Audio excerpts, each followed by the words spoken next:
What is up, everybody? I'm back yet again for a lovely Q&A, public building Q&A. So if you have your questions, start writing them in the comments, and I'll try to get to them. I'll also be building during this stream. Um, as you can see, I have some projects behind me here. Um, that are being worked on and totally. As you can see, I have some projects behind me here. Um,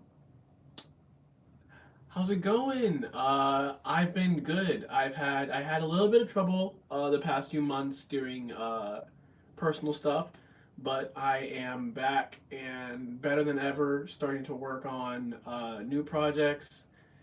As you can see, I've been working with some new characters.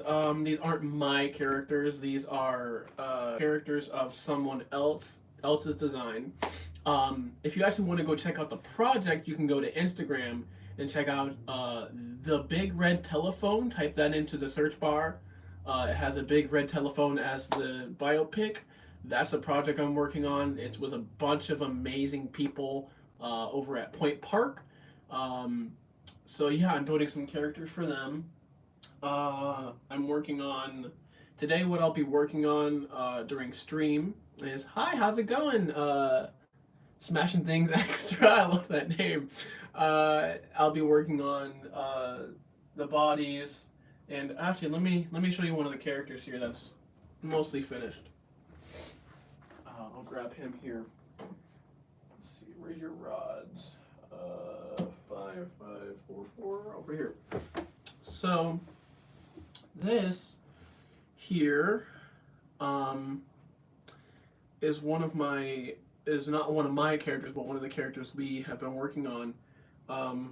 He's made out of. If you see my channel recently, I've been doing small uploads. You can see my fingers are green from this, but I am Phil. Phil, I think is my name. One of the two. At first it was Ted, so we're gonna go with that right now. But hello. My name is Ted. Oh. And yeah, this bump here is gonna be a permanent fixture of him. Sadly, due to how he's made.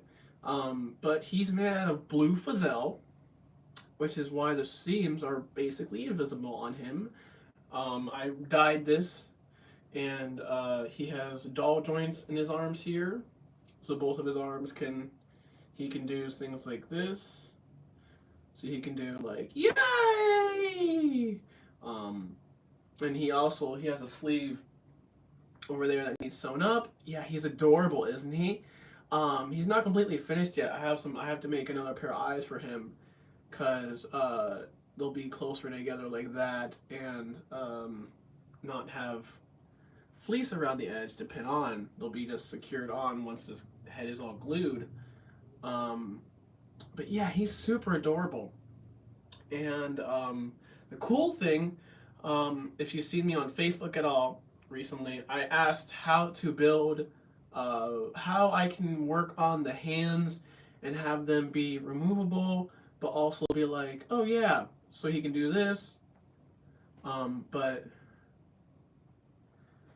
it's so, yeah, actually, Andre, you bring up a good point. I'll get back to him in a second. I'll put him away. So you said always wanted to try Fazel, but I am used to nylon/Antron fleece. I am too. I have been for the longest time because building so many Elmos and building so many characters other than Elmo, I have been so used to over the years using nylon, Antron fleece, so I didn't know how I was gonna like Fazel, because this project sort of like at first with him. I actually have some of his parts here. I used just like anti-pill fleece from Joanne's, and the seams did go away, partly, but not as much as I wanted. So I thankfully Lori and Cindy over at Puppet Pellets just got white Fazelle in stock, and I haven't tried it. I've never tried it before this project, um, and I was just like, oof, how am I gonna do this? And I accidentally, funny enough, had Rit dye sent to my house accidentally in a Walmart order. Um, if you don't believe me, let me show you. So he is tropical teal, and then I also got purple. So this is, let me actually show you here. This is Rit Dye More, and it works fantastically for dyeing Fazelle or anything. But yeah, so royal purple, and I had it, and I was just like, how well does Fazelle dye? Because I've seen other people dye it before, and I was just like, because I've done Antron Fleece before. I've worked with that for so long. Let me show you the difference between Nyla, Antron, and Fazelle. Let me grab the Fazelle here, if I can find it. The workshop's an absolute mess right now because I've been just doing as much as I can here. Oh, this is still Nyla. Excuse me. But yeah, oh, here it is. Let me pull out the white as well. So if you notice, also, we're not in the same place anymore. This is a new workshop. New house, new workshop. Great. But yeah, if you guys have any questions while I'm talking and showing this, definitely ask. And I'll get to your question. But so let me show you first. Oh boy. So this here is OG Antron Fleece. And the cool thing is, oh my gosh, these flies. I'm in the attic, so it's been fly mania up here recently. But this is OG Antron Fleece. Like OG real good Antron Fleece. And it's absolutely gorgeous, and I love it. It's got beautiful stretch and not so much stretch this way, which is amazing. Yeah, the good stuff, exactly. And this is what I'm building this character out of here, right there. And so he'll be made out of this. I'm actually working on his head currently. But yeah, so that's the OG. And then we move from the OG. Actually, I'll use this piece here as an example. So we move from this to Nyla. And Nyla is a little more, if you can see that, a little more matte, little not as piley, not as cool looking. Doesn't give that authentic look that I usually go for. But it's still a great material to use. And I've seen amazing puppets built with Nyla. Nyla Fleece, which everything except Antron Fleece is available. Fazelle and Nyla Fleece are both available at Puppet Pellets. So they're both totally available at Puppet Pellets if you want to go and order some yourself. Great material to use if you're just starting building. I wouldn't say just starting building, but you want to upgrade your materials. These are great materials to use. But yeah, so this is Nyla, and you can see it's just like the thickness. Here, let me show you here.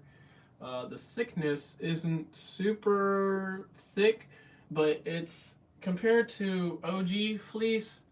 You can see how thin that really is here. Hold that up. You can see that's a very, very thin material versus Nyla fleece. It just gets a little thicker here. Which is okay. It's still thin enough, but it's okay. I don't particularly like Nyla fleece a lot. I'd rather use Fazelle at this point.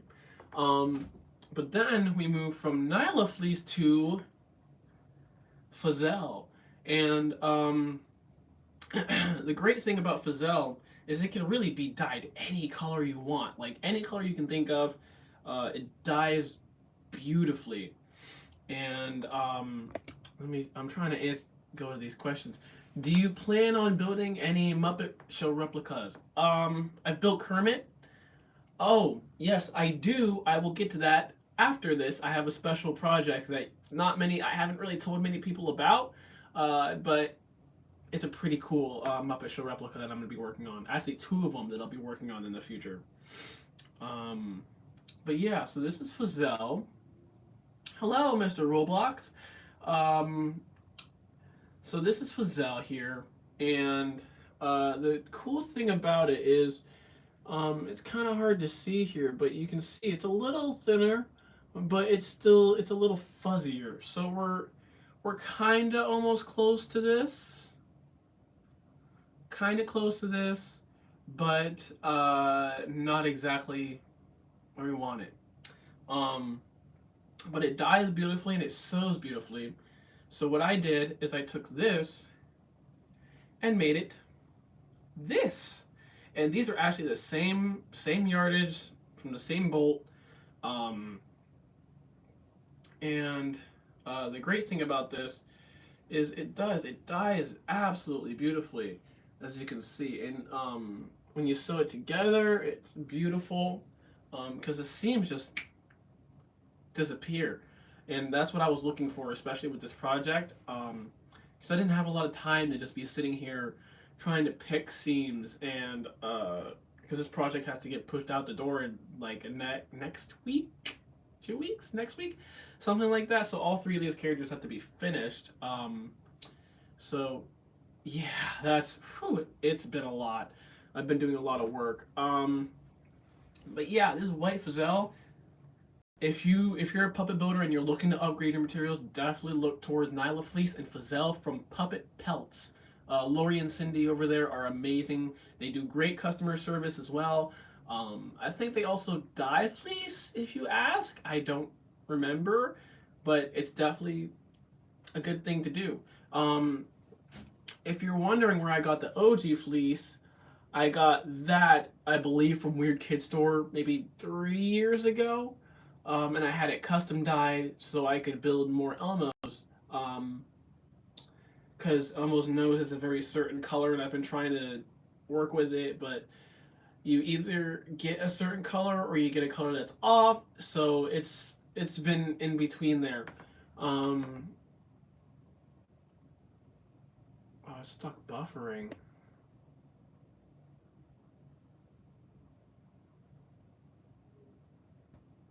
Um, it might just be buffering for you. Try clicking out and then try coming back in. Um, Let me know if it is buffering. Definitely. Um, Definitely let me know. I know the feeling, man. I had to build 3 full-size puppets for a week before Christmas. Woo! Dude, I get that. I totally get that. But yeah, let me know if it's buffering for anybody else other than Mr. Roblox. Um, but yeah, let me. Someone asked. Let's see, who was it? Um. Oh, here's a good. I have a couple questions here. How long does it take to build your puppets? Um, I would have to say it depends on the design. It really depends on the design of the character and size of the character as well. Because these characters are taking a little bit because I had to do all custom patterns. Every single size had to have different patterns. Like her body had to be thicker than his, but shorter than his. Clover's body had to be longer but skinnier. Um, and of course, Ted here had to be. Uh, I had to be the smallest set up my eye. And, he did. He had to be the smallest, so, he had to have a lot of body modifications compared to. And these are actually, funny enough, these are all the same pattern, just enlarged and smallened. Uh, made bigger, smaller, skinnier. So it works really well for that type of project, especially this project. Um, where did you learn to build puppets? I, I learned to sew from my mom and my grandma at a very young age, and then from there, I was very interested in less the Muppets, more Sesame Street. So I was sort of a Sesame Street kid, you could say, and that's where I learned to sort of sew. And then I was just like building characters, and let me see, I have one of my oldest characters somewhere. I'll show you that character in a minute. But James here is a good example of when I was just starting professional building here. His nose is actually also OG Fleece, OG Antron. That's a horrible place to grab him. But yeah, when we really get down to it, I am like the first OG version of what you would call his style and profession. Yeah. And if anybody notices, he does have legs now. So, yeah. Hi, everyone. I haven't been on the channel in a while, and man, does this camera look good on me. Whew. I look 30 years younger, baby. Yeah. But yeah, James is a very early start to when I was building puppets. A good way to know that is, sorry for this view, but you can see he has lining on the inside, and he was made out of Joanne Fabrics green foam from years ago. He has a metal ring in the bottom of his body so he can't crush in. His head, I think, is also green foam. So I am 100% starter, but really, really professional at the same time. Yeah. Hi, everyone. But yeah, he's one of my favorite characters. I haven't used him in years for a video, but yeah, he's just one of my favorites. Is it okay to use fur from Joanne's? Because I'm not comfortable with buying anything online yet. Yes and yes and no. It depends on the project. Funny enough, good. That's a really good question because this fur that I'm using here, this pink fur, is actually from Joanne's. But the trouble is the backing on it is super thin. I didn't realize that when I first bought it. This is another one of the characters that I'll be building. But the backing on it is super, super thin. So, and it started to fray recently when I was building this character. And I didn't expect it to, so it's going to be trouble sewing it up a little bit for certain parts. But like the pattern, let's see, do I have?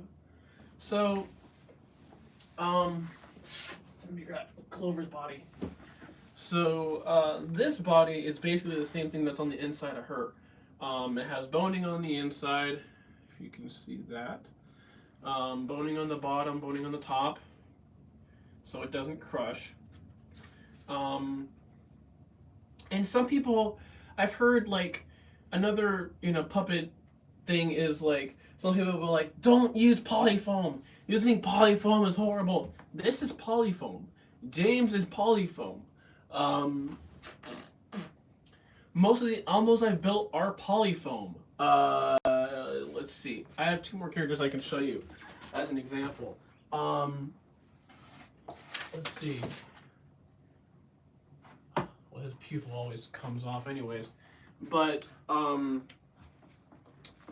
anybody who knows Charlie for the past couple of years that I've been using here, he is polyfoam. Don't believe me? it'll be hard to show, but believe me, he is polyfoam. Most of the custom puppets that I've made for people are polyfoam. Hi, everyone. Good to see everyone. What was my one pupil? It looked like a zombie, but he is polyfoam. Um, he's probably one of the oldest characters other than James that I own because he's just a very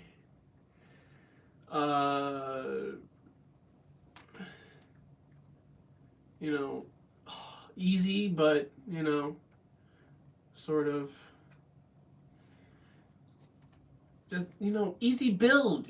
Don't, and he also has boning on the inside, so don't. Some people will be like, there's so many.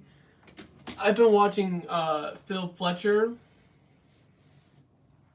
Right. Like, and if you do use polyfoam, you can definitely put lining on the inside. Spammer. Yeah,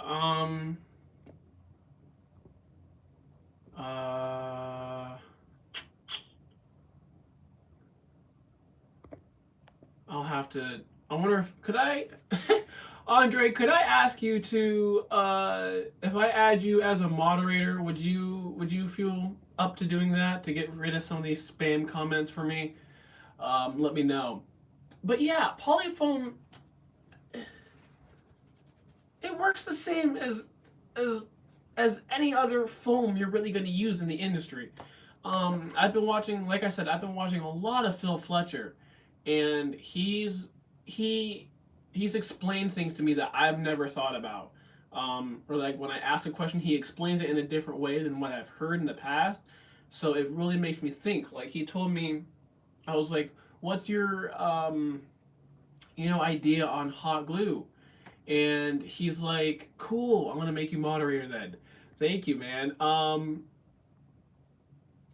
But like uh like you can always like don't feel free to um you know you can use it for really any project if you want to. You can add lining on the inside if you really feel down for that. I sometimes don't. It depends on the character. Um, like, let me see here. Over here we have here's a monster not many people have seen. Also has some of the same feathers that Charlie has, but we have Tweak monster here, who was originally a Cooper monster replica from Sesame Street, from the game. So yeah, like, hi everyone, hi. Like he's made of polyfoam, that you can just get from Walmart, and it works really well. Hi. And don't feel obligated to just use reticulated foam. Don't feel obligated just because the big people in the industry use it. You have to. And I know that might sound weird, but like you can still get amazing characters. You can still get amazing characters just using your normal materials that you have or that you can buy. Yeah. Yeah. And like he's one of my favorite builds of all time. I love Tweak. And he has finger grips on the inside, so I can really express myself with this character. Yeah. And he's got these floppy fingers, and yeah, everything is just really, really great when you're doing that. And he's just green fur that I had that I just never used. So I finally built a monster, and it turned out to be Tweak. But yeah, polyfoam, literally. If I pulling up puppet guts here for a second. If I'm able to. You know, don't believe me that this is polyfoam? Hold on 1 second. Let me get this out of frame so it's not, so tweak isn't, ow! Sorry. Polyfoam! I need to add boning to this because it's Tweak's body. But, literally, you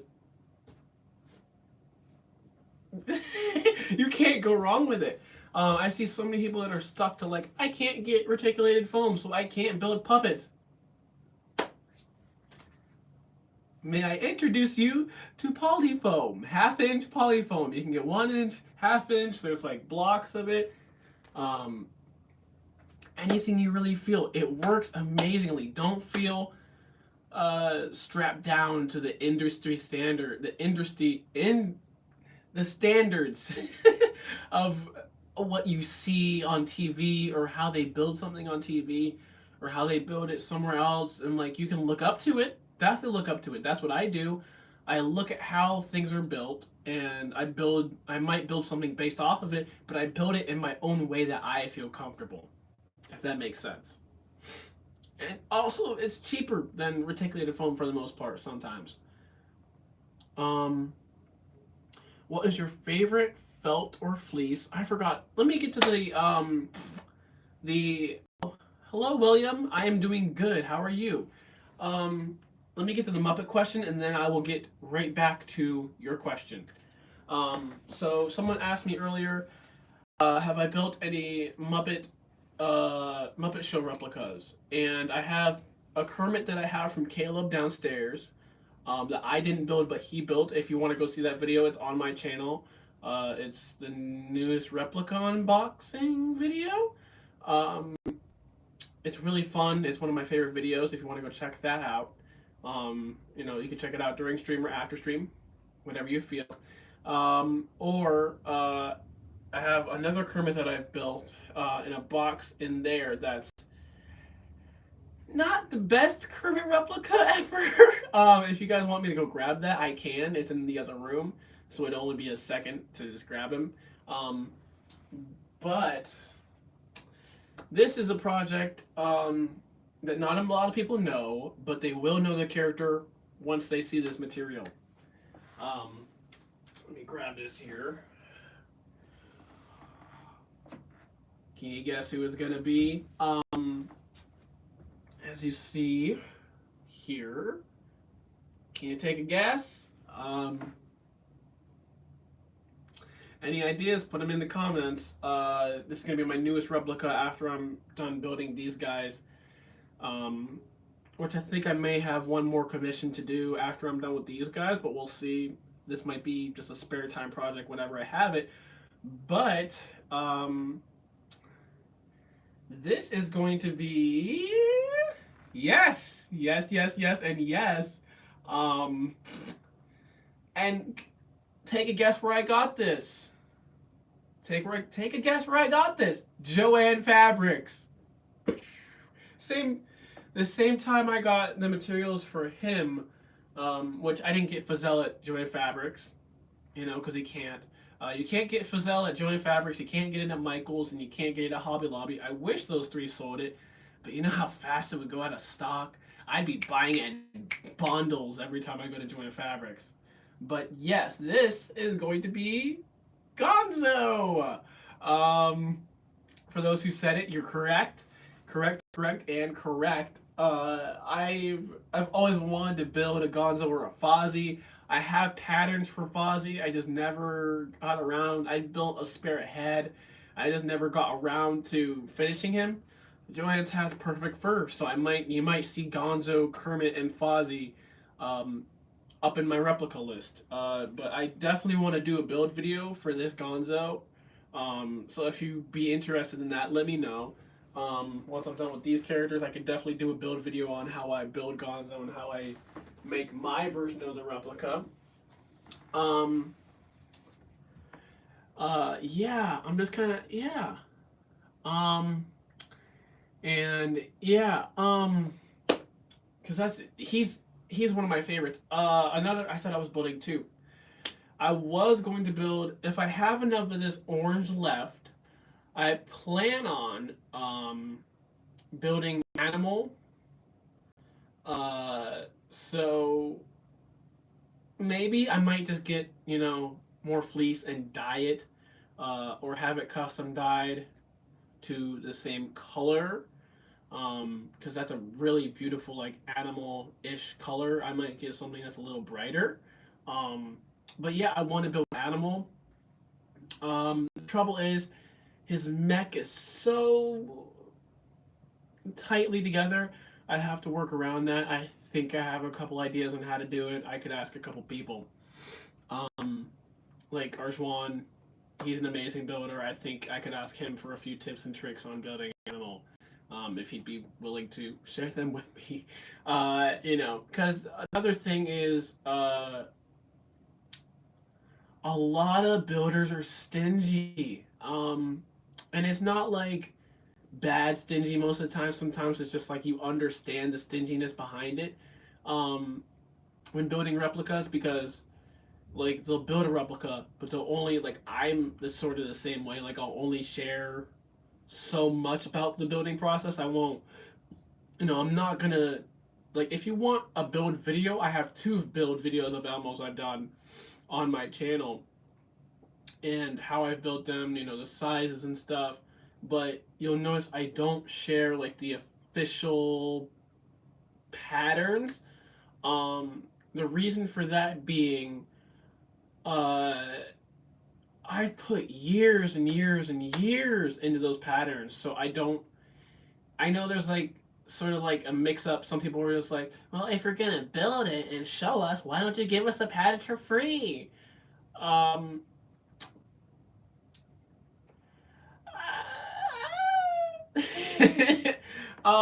I plan on selling patterns. I do. I really do. I'm working on that process as we speak. With different characters. So like Tweak's pattern. I have a blue monster that I have to take apart because I lost my Elmo patterns. Whew. So in the move, so I have to take him apart, and then I'll have to scan the patterns, put them in the printer, print them out, and redo all that. Um, but it's not going to be too bad because I still have like some of the main patterns that I've been using for years. So like I have the new mouth plate pattern. I have the foam skull pattern. I have the foam body pattern, the fur body pattern, and all that stuff is pretty simple. As well as his hand pattern, I'm gonna have to reprint. um, Sadly, I lost those patterns in the move, but a lot of my other patterns did make it, so I am thankful for that. Um, like a build log, yes, for Gonzo, like a sort of like, since this is really my job, a lot of people are just like, so what do you do? Do you work anywhere? And I'm like, this is my job. I build puppets for a living, and they're like, that can't be sustainable. And I'm like, it's pretty sustainable at the price puppets cost. Yeah, it's pretty sustainable. You'd be surprised, especially for projects like this, for like custom projects. Man, it gets, whoo, money is earned. Um, I'll put it that way. When you're building custom puppets and people love what you do, the money is earned. And I'll actually show you this. These are Clover's legs, and this is OG Antron. Um, Flip it around here. Notice anything? You can't see the seam, and it's the same on both legs. There's a seam down the front here. There's a seam literally down the back and on the ends of the feet here. So, it's amazing fleece. But yeah, I'd be doing like a build log to show how I build Gonzo and to give any tips and tricks that I can when building Gonzo. Um, I've seen a lot of people share patterns, which is cool. If I build this the first time, I probably would share the first batch of patterns, but I'm not gonna label it a how to make a Gonzo replica. It'd be labeled just like my Elmo videos, where it's how I made you know, building my Elmo replica, building my Gonzo replica. Because the problem with saying how to is people often will, um, which I've seen before, they'll screenshot your patterns and use it, and then they'll sell it, and you'll be like, ah, what? Hey, wait a second, I know that. And it's happened with a couple builders, like Operation Puppet. I know has had that issue. I believe is that his name? I think that's his name, Operation Puppet. I think that's it. Um, I think he's also on Twitch. Yeah, Operation Puppet has had that issue of people, like, you show a pattern and you're like, yeah, you can do something like this, and people screenshot it, like, and then they'll sell it, and or like they'll sell the puppet based off the pattern that you used, or they'll build exactly like many based off of the pattern that you showed on screen, um, which I get, but like, what's the point of yeah, people really would do anything to get a pattern for free, and it's kind of ridiculous. Um, but like, let's see, what's a pattern I could show? Um, I have a rod pocket pattern here. So like, if I held this up like this, someone would screenshot this, and since it's a rod pocket, I don't really care. But they'd screenshot it and be like, "Oh, do you want the pattern for a rod pocket?" And then you'll see it on Etsy or eBay for like $15, and you'll be like, "Wait, that pattern looks familiar." Um, and like, I used to be that way. I used to be like, if I saw a pattern, I'd screenshot it and like try to like print it out and try to be sneaky and be like, "Oh, I came up with this pattern. Look how original I am." That's not the way to go about it if you want to be a professional builder. Um, Look at a pattern. You know, if you see a pattern, like something I did is I've been working on a Fraggle puppet, and I had no idea what to do about the head because I wanted that pure Wembley shape, and I don't know if I have the head in here. I don't think I do. I think it's in the other room. Like I said, if you guys also want to see my Kermit, I could also grab that and the mock-up Fraggle head. But I had no idea what I wanted to do, and so I was just like, how am I going to do it? How in the world am I going to do it? So I screenshotted the pattern from Tough Pigs when they went to the Muppet, the Hanson studio company, and they looked at the Fraggle patterns, and I screenshotted that head pattern, and I haven't printed it out yet, um, but I'll see how it works. I just like sort of when I saw it, I was just like, I could draw that out.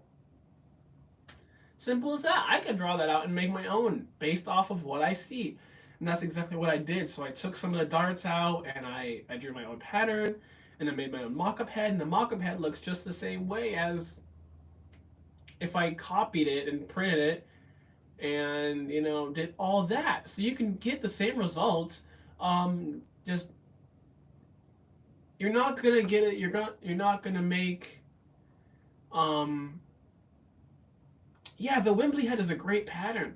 Like, you're not gonna get. Also, when you screenshot a pattern, you're not. Don't think you're always gonna get the same result as what you screenshotted and what you saw in the past, because you could build it the same way they did and then be like, oh, this looks bad. You know, this doesn't look the way I want it, and just toss the project. It's gone. Don't want it anymore.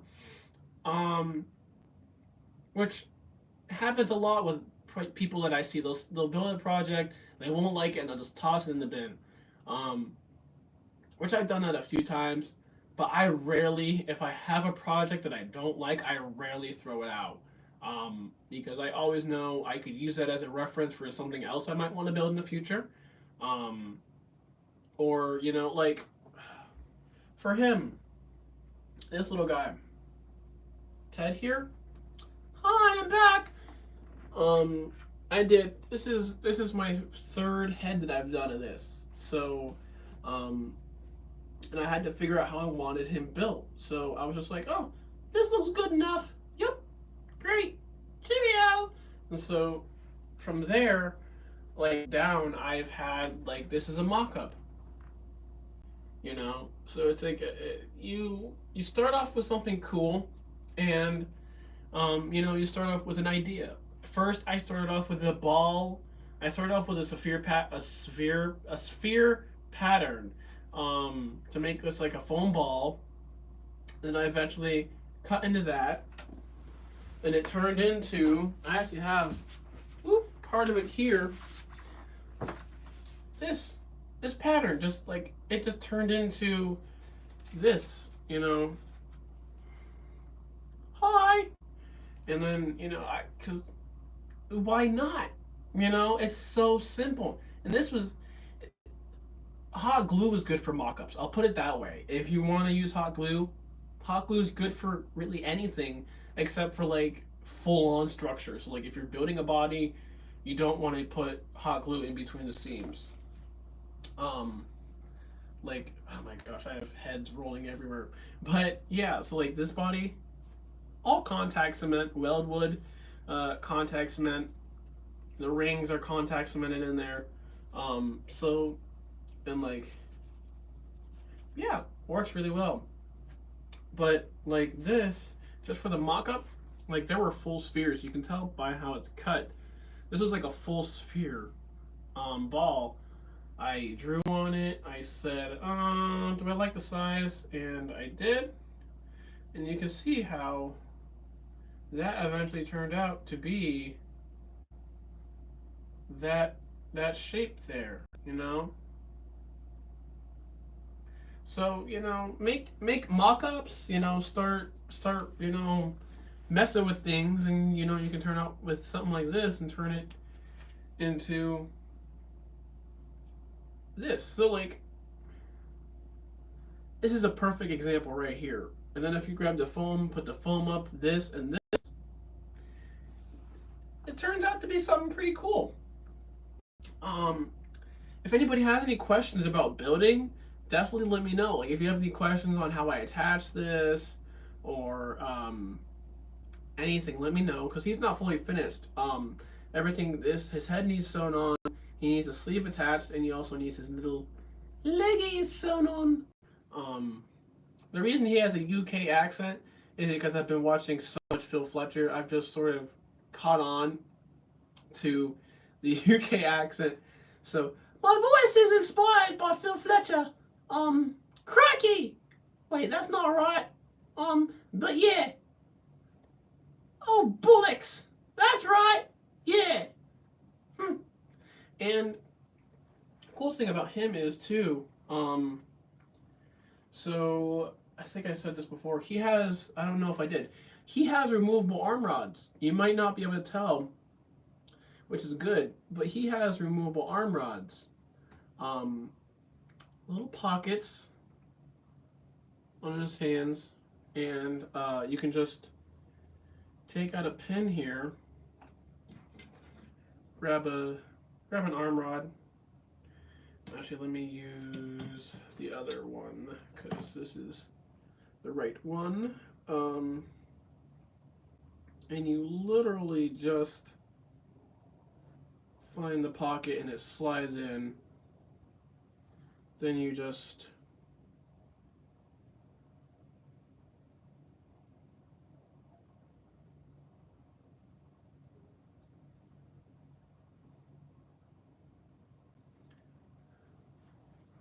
slide it in there, pin it, and you have a. Oh, bullocks! Oh, my arm is saying hello. Hello! Oh, hi. So yeah, simple little trick. Still looks good, you know. Can't really tell where the seam is. And I look amazing. I look really professional. I look like I can dance a night away. Worries for another day. That's Fraggle Rock for you.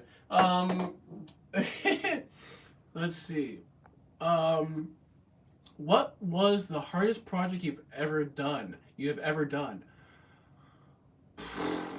Um, I think it would have to be these guys right now because their patterns are all unique, but the same at the same time. So that's the trouble. Is they all they're all based on the same pattern, literally. Like this is the girl's head, the monster back there. This is her head. It's literally a bigger version, little shorter mouth plate. Like, hi, hi, wait, weird. And so yeah. So I think that's the hardest thing for me with this project is they're all the same, yet they're all um, different at the same time. Because if they were all the same size, I think it would have been too easy for me. It wouldn't have made me had to think and go outside of my box and really work, if that makes sense. Because I would have been able to just say, okay, yeah, I can quote you, $20 price for each puppet. Not realistic numbers, obviously, but and look, and he's back to being a plushie. But yeah, um, like I never. I think that's why this project has been so hard for me is because I I thought in the beginning when I originally started these characters I was like, oh, they're all going to be the same pattern. You can just enlarge it and shrink it and just do all that. But then I was actually looking at the designs very, very close and I was like, oh, her body is just a little thicker than his body, and his body is just like an inch taller in the picture. And then all these designs, and I got wonderful designs. By I believe someone by Michael, I believe, um, and he did amazing designs of all three of these characters. I got side views, top views, um, front views. I got all the angles that I needed for for this project to get an accurate build size. So that's why he is that size because originally he was supposed to have a taller body than what you see. She is the medium character, which she will get trimmed down, and then Clover here will have these long legs. And actually, that's something I was going to do on stream today. Is I was actually going to make his fabric covering or mock-up at least and draw it out. So I think I will do that, but also send in questions while I'm doing this so I can answer them. And you can see how actually this will give you actually a great example of how to figure out where the darts want to go, how you should place your darts, how where they fall, all that type of stuff. I'm going to show you. Now, this is not an example. This is not an exact science for each character you build. These characters, they don't have a normal body. Most characters for puppets, they end at a flat angle on the body. This is more of like a Fraggle style body, I would say, where you have an underlip of the character. So when you're performing, let me take this off here just for a second. You're gonna have, this. So it's gonna look like that, but then you also have underneath here, you have like a little bit of a belly. There you go. That's a better view of it. But yeah, and then you can see I might even just, because his head is so skinny, I might even have to shrink some of that back there. But yeah, they all have on the inside. They all have comforts, so they're all comfy on the inside. Yeah. Goodbye. Kind of sounds like small from big and small house. Yeah. He's. I didn't know where he was for a second. He, like I said, his voice is inspired by Phil Fletcher. and I find Phil to be a great mentor and builder friend. Personally, I need to message him more. Actually, I'm supposed to message him about a few things, so I got to do that probably after this stream. Um, oh, it's already been 50 minutes. Wow, almost an hour. Look at that. So yeah. Let's get to mocking this up so I can finally give all three puppets their fabric coverings for their bodies, because he's the last one to do, and I didn't mean to do that. I meant to have his fabric covering done like 3 days ago, but thankfully his arms are basically done. All their arms are basically done. Their legs are basically done. She needs her head traced out. He has his head traced out. I'm working on it. But yeah, let's work on this. Like I said, if you have any questions on how to place the darts, I can try to help you. But every puppet's different, so it's not an exact science on where. The best advice I can give is they will fall where they need to go. And this will be a good example of that, because some people will be like, I don't know where to place the darts on the puppet. I'm like, I don't know how to help you exactly. But the best advice I can give is that they will fall into place. You'll feel it on the fabric where it wants to lay, which will make it so much easier when building. So usually what I'll do is, when I have a body like that, and I know it's going to be, generally a big size pattern, I'll take a piece of fabric here. Let's see, let me flip it this way. So I'll take it, find the stretch, so I know it stretches more this way rather than this way.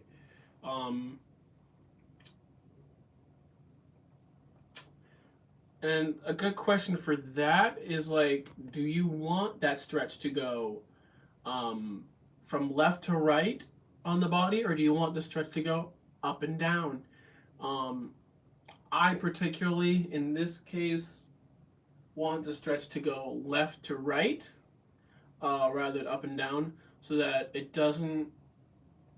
It can wrap around the body if it's too tiny, but it won't stretch too far if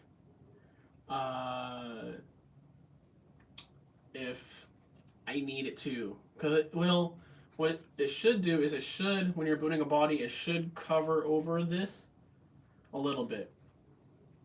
Will I start a Discord? Should I? If people want to see that, I'm down to stream more. I'm totally down to start a Discord. Because I know a lot of other builders have Discords and stuff. If you guys would want a Discord for building and stuff, I'm open to it. So yeah.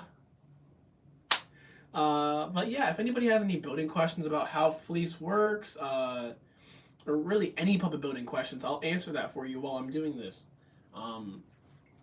But yeah, so what I'll do is, since I know I want the fabric to stretch this way rather than this way, first I make sure I know where. So first I kind of just honestly wrap it,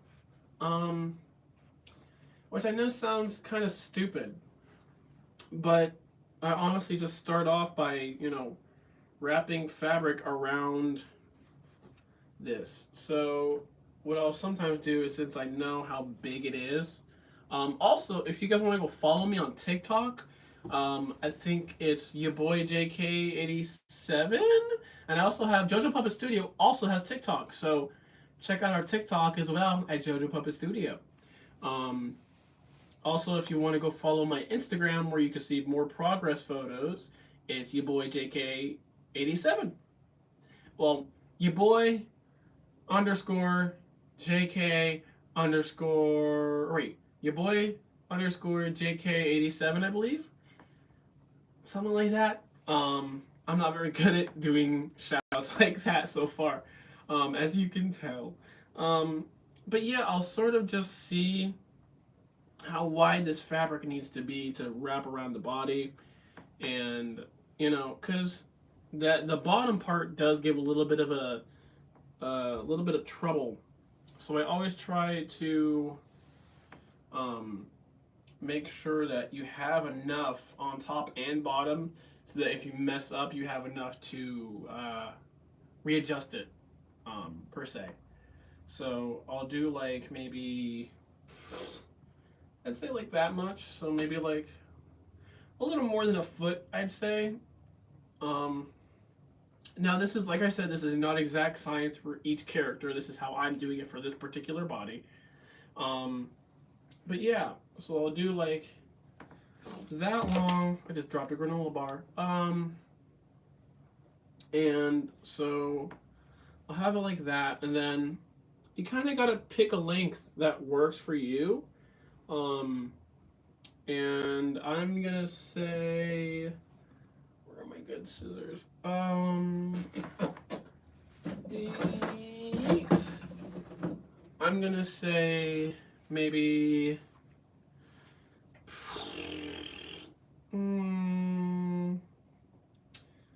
Kind of want to look at the body and hold it up to the fabric, see how long you would really need it. So like there.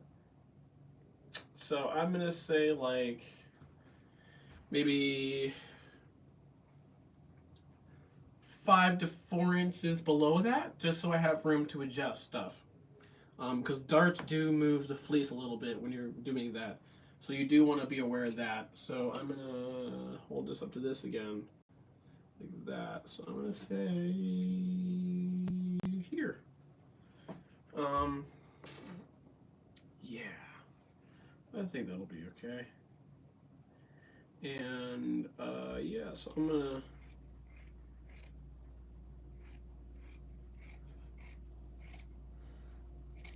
just cut it like that, sort of. And I know some of this might be at an angle for you, or out of frame, I should say. So sorry about that. Usually I actually have 2 work tables now rather than just one, because this project is so big. I haven't been able, like, I've needed a sewing table and I've needed a foam table. So I needed like a material table and I've needed like a building table, if that makes sense.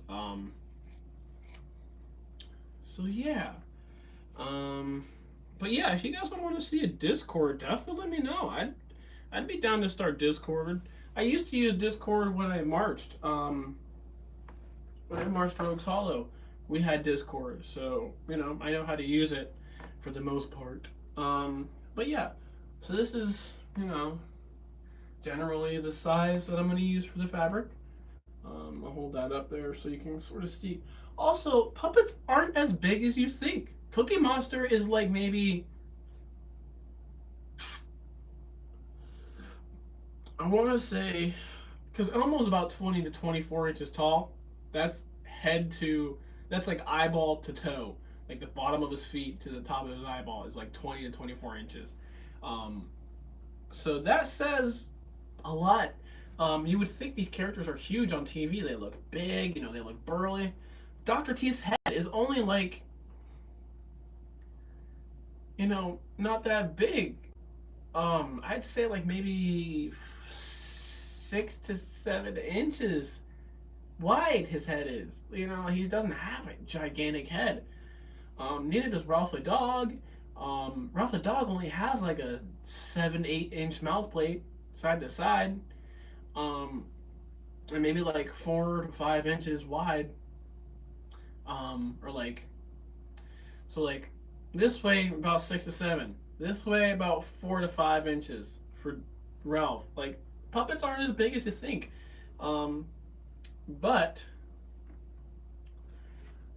this should sort of show you. It looks huge on camera, but in person, it's. Do I have my ruler? I do. This gap here, it might look big to you on camera. It's only on the inside, side to side. It's like 4. It's honestly 4.5 inches at the top here. 4.5 inches. maybe 4 and 3/4 inches. Not really big. Um, so don't overbuild your characters. Sort of underbuild them. If you're building a replica, underbuild the size a lot. Build it smaller. Then if you need it bigger, I would say build it bigger. But first start off small and then get bigger. That's good advice, I would say. Um, so yeah. So since we're here, now I'm going to start trying to pin this body fabric here. Um, and how I'm gonna do that is you kind of just gotta follow the fabric. And I know a lot of people are gonna be like, "What do you mean follow the fabric?" I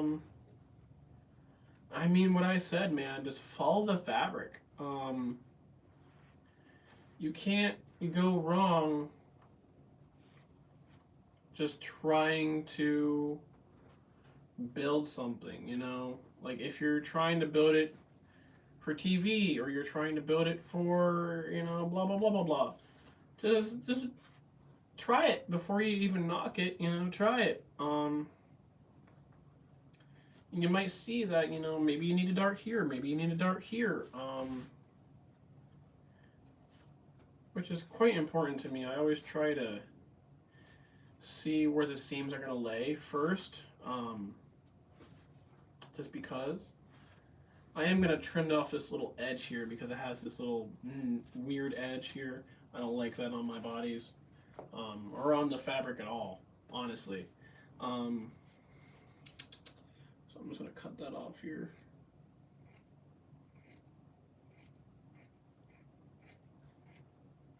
Usually while I'm building, I also play like some type of music or I'll be watching something. Um, like recently I've been watching BJ Geyer. I bought the course, his puppet building course on Stan Winston. So recently I've been watching that, and I've also been watching a lot of Adam Savage test it. Just because he's really entertaining while building. Personally, I have a lot of fun doing that. So yeah, so you want to kind of find the middle here. And then something else I like to do is if you have something like this, wrap it around like this. And then you can pull it around a little bit. And you can pin it on the back here just to make sure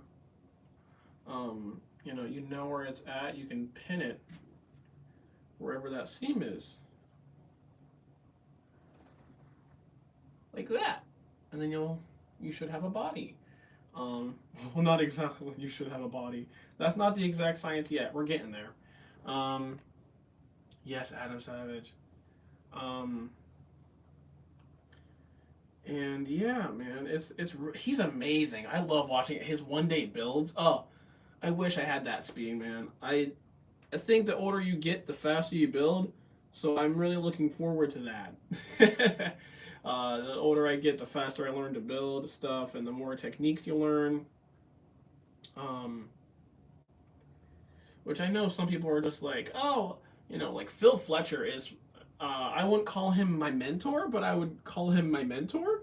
When it comes to building characters, because I've been so contemplative recently of just like, can I really build this way? Can I build this way? Can I use this material? And like, hey, what do you use, Phil? And like, I've been so obsessed with asking him questions, and he's been more than generous in asking me or answering my questions and how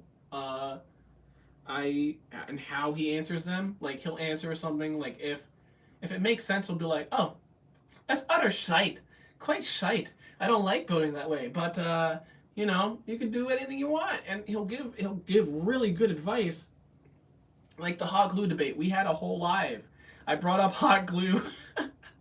I brought up hot glue the other day, and we had like a whole, I want to say almost hour debate of just like how can you use hot glue in a puppet, like, and he's just like, don't get caught up in the standard of like hot glue's bad, because it's not. It's a wonderful material. So when you see people that are like, oh, I would never use hot glue in a professional puppet for anything, nothing, don't believe that. They do. They do. Because I can betcha, I can betcha. Some of your favorite characters have pieces that are either pinned on or hot glued on. Um, a lot of Muppet features, like eyes and stuff, they're either pinned on or hot glued on. Sometimes, most of the time, it probably is contact cement, but it's not really a lot of contact cement. And Adam Krutinger, oh, amazing builder as well. James Kemp, Jane LeBaron is another one. Tau Bennett, and Adam Krutinger. I'm wishing him so much so much love and care right now, because he found out he had a tumor. He got some of it taken out. So I'm really praying for Adam and hoping for him, and hoping he does well and feels better very very soon. Because I know Maria said that he's really urgent. You can tell he's urgent to build something. He's urgent to have a project done, and I can understand that. I was down for a few months. That's why I haven't uploaded on the channel. I've been down for a few months and I haven't been able to build. This is the first project out of being in and out of places for medical stuff. This is the first stuff I've been able to do, and it's a huge project. So I'm definitely wishing Adam well and hoping that he does okay with this, because I'm totally going through the same thing. Like I haven't been able to drum recently, which I just started being able to do a few weeks ago, like maybe a week ago or so. I just was able to start drumming, which feels amazing. But yeah, it really just depends, man. Like I wasn't so like dependent on it, but I was like, oh man, if I can't drum anymore, like that's a huge career change for me, man. That's a lot for me, man. I wouldn't know what to do. But so here we are. We are at the point of figuring out where these darts are going to go here on the body. And now here it looks like you might be able to get away with one dart, but something I don't want to do, because I have to attach doll joints on the inside of this, right there, and right there. I have to attach doll joints on the inside, and they're going to be poking out. So I don't want to put it right where the seam is, because if I do, that sort of messes up the material a little bit. So I always try to sort of figure out where the middle is and then sort of go based off of that for the foam. Because most patterns have like a middle, and so like the front and the middle. So I noticed that this is the front of the puppet. Okay, this is the back. See, front, back. And so what I'll sort of do here is you can tell, you sort of feel, now here's another thing, is when I said I don't want to put the darts here, you totally could. If you're another builder, and since this is Antron fleece, you could get away with hiding those seams on the side. Definitely. Most people probably would put the seams on the side, so you don't have a seam down the front, so it can't like bubble like what happened with him. You can't have that little like bubble effect down the middle. I don't really care that much, neither do the people that are getting the project, because all the other seams are practically gone. So that's the nice thing about being an builder, is when you have contact with the client, You can sort of just be like, do you really need a seam here? And they'll be like, and they'll be like, how about here? And I'll be like, yeah, that works. You know, that works. Um, but yeah, you can see how this naturally sort of folded in this way. So like where you have the back, you also have that. And it looks like I might have to do side darts here. Um, with how this is, but we will see because I might be able to get away with it with just being able to um, get away with this middle seam here. So what I'm going to do is I'm going to sort of pinch it a little bit here, make sure all that is as tight as it can be. Not as tight as it can be, but a little looseness, a little tightness, that works really well. Um, is what I figured out. So find the middle seam right there on the foam and sort of just, you can sort of pin it, I'd say. I would definitely say you could pin it. So take a pin here and give it a little bit of, room to, sort of, move around the fabric here a little bit, or the foam, but you don't want it super tight to where like, oh my gosh, this doesn't work anymore. So also remember there is going to be a seam here too. So you want to make sure whatever seam you're putting here, it ends at a good point where you're not going to bubble it, if that makes sense. Like his body. And since the foam has a nice seam here, I'm sort of following that seam down to where it should be. So I'm going to say like right there is the end of it. So I'm going to say like here,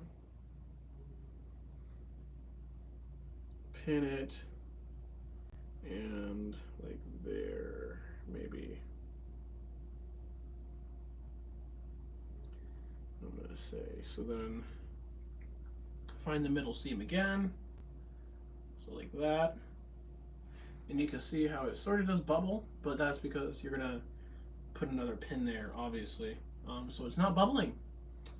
And this is probably, I'm probably one of the first people to actually do this live, I think, because a lot of people just like to be like, oh, well, you're just going to pin it here, and then it falls, and you can't answer that question.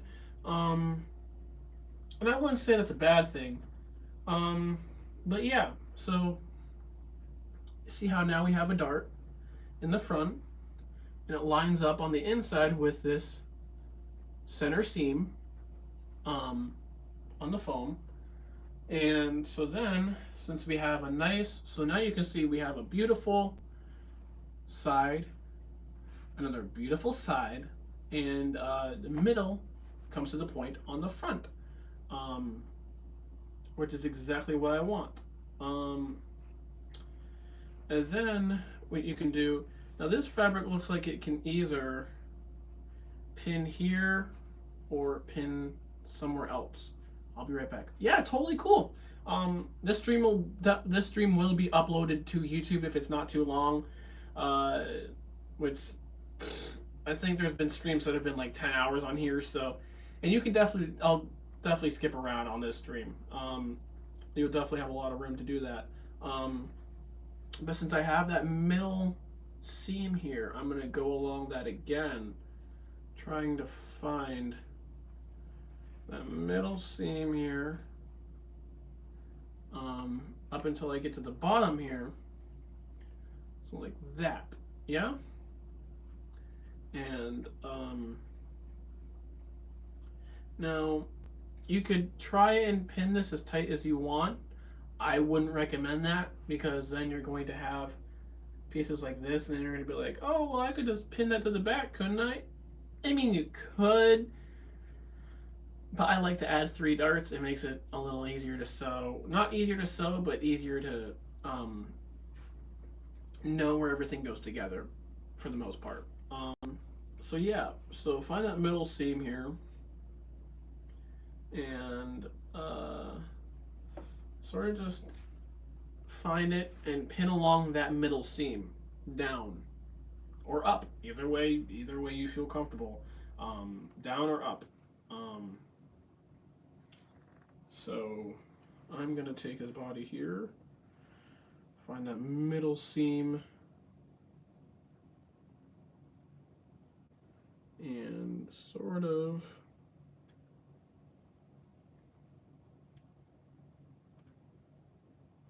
pin down this seam like that. And you can see how then you start to get that little bubble effect here. That will be taken out with eventually once you start to get um, the other patterns here. You can start to sort of pull that in, and then you could sort of start to see how it's coming together. And I don't really like this bubble effect here, especially on the body. It sort of gives a weird effect. So I gotta figure out what to do about that. Because I think you can get away with it if you draw the darts properly, definitely. But if you do draw them in properly, they'll definitely show up a little harder, I'd say. So yeah, tips and tricks. If you have any questions, definitely put them in chat, so I can answer that for you. Because I am here today to give advice and tips, because I haven't been able to do that recently. So I'm glad to do that today. I'm more than glad to do that today, I should say. So yeah, then you get something like that. You can see how that bubble effect sort of goes away after a while, but we'll keep trying. And I don't like how that's setting up here, so it's got to go right down the middle here.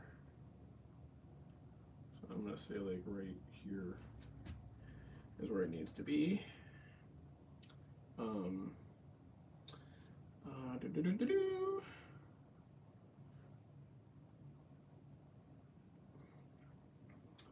Like that.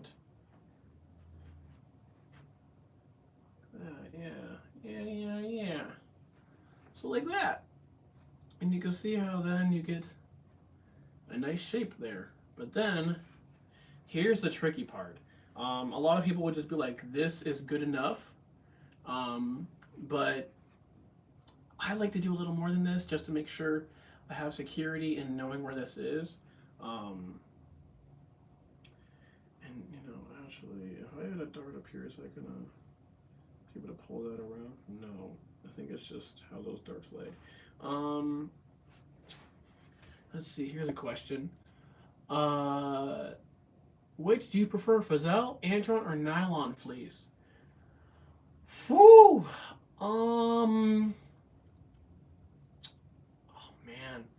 If I had the choice, I'd have to go OG fleece, and then I'd have to go OG Antron, Fazelle, just because it can hide fabrics a little better, and then probably, like, they're all a nylon based material, but I'd have to go, like, I'll put Nyla fleece in there, so I'd put probably OG Antron, Fazelle, and then Nyla, Polar Fleece, Anti-Pill. Those are really low on the category. I don't use those unless it's really a mock-up, because of just cause it's just like, oh no, like you have one wrong seam and it shows with anti-pills. So that's like my big thing is you do that, but be aware, it's gonna show. It's definitely gonna show, man. So yeah. That would probably be my biggest gripe with anti-pill and the fleeces that are coming out after it. Like anti-pill used to be really good.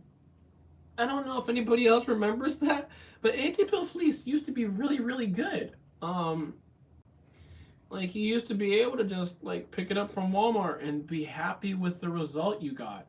Um,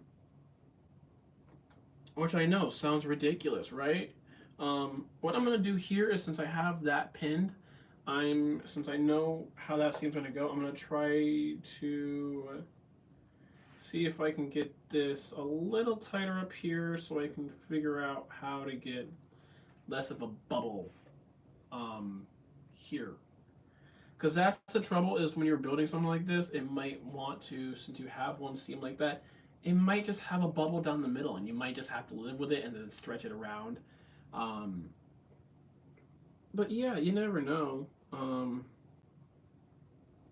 You never know until you try, right? So, yeah. I'm trying to get this to curve the right way.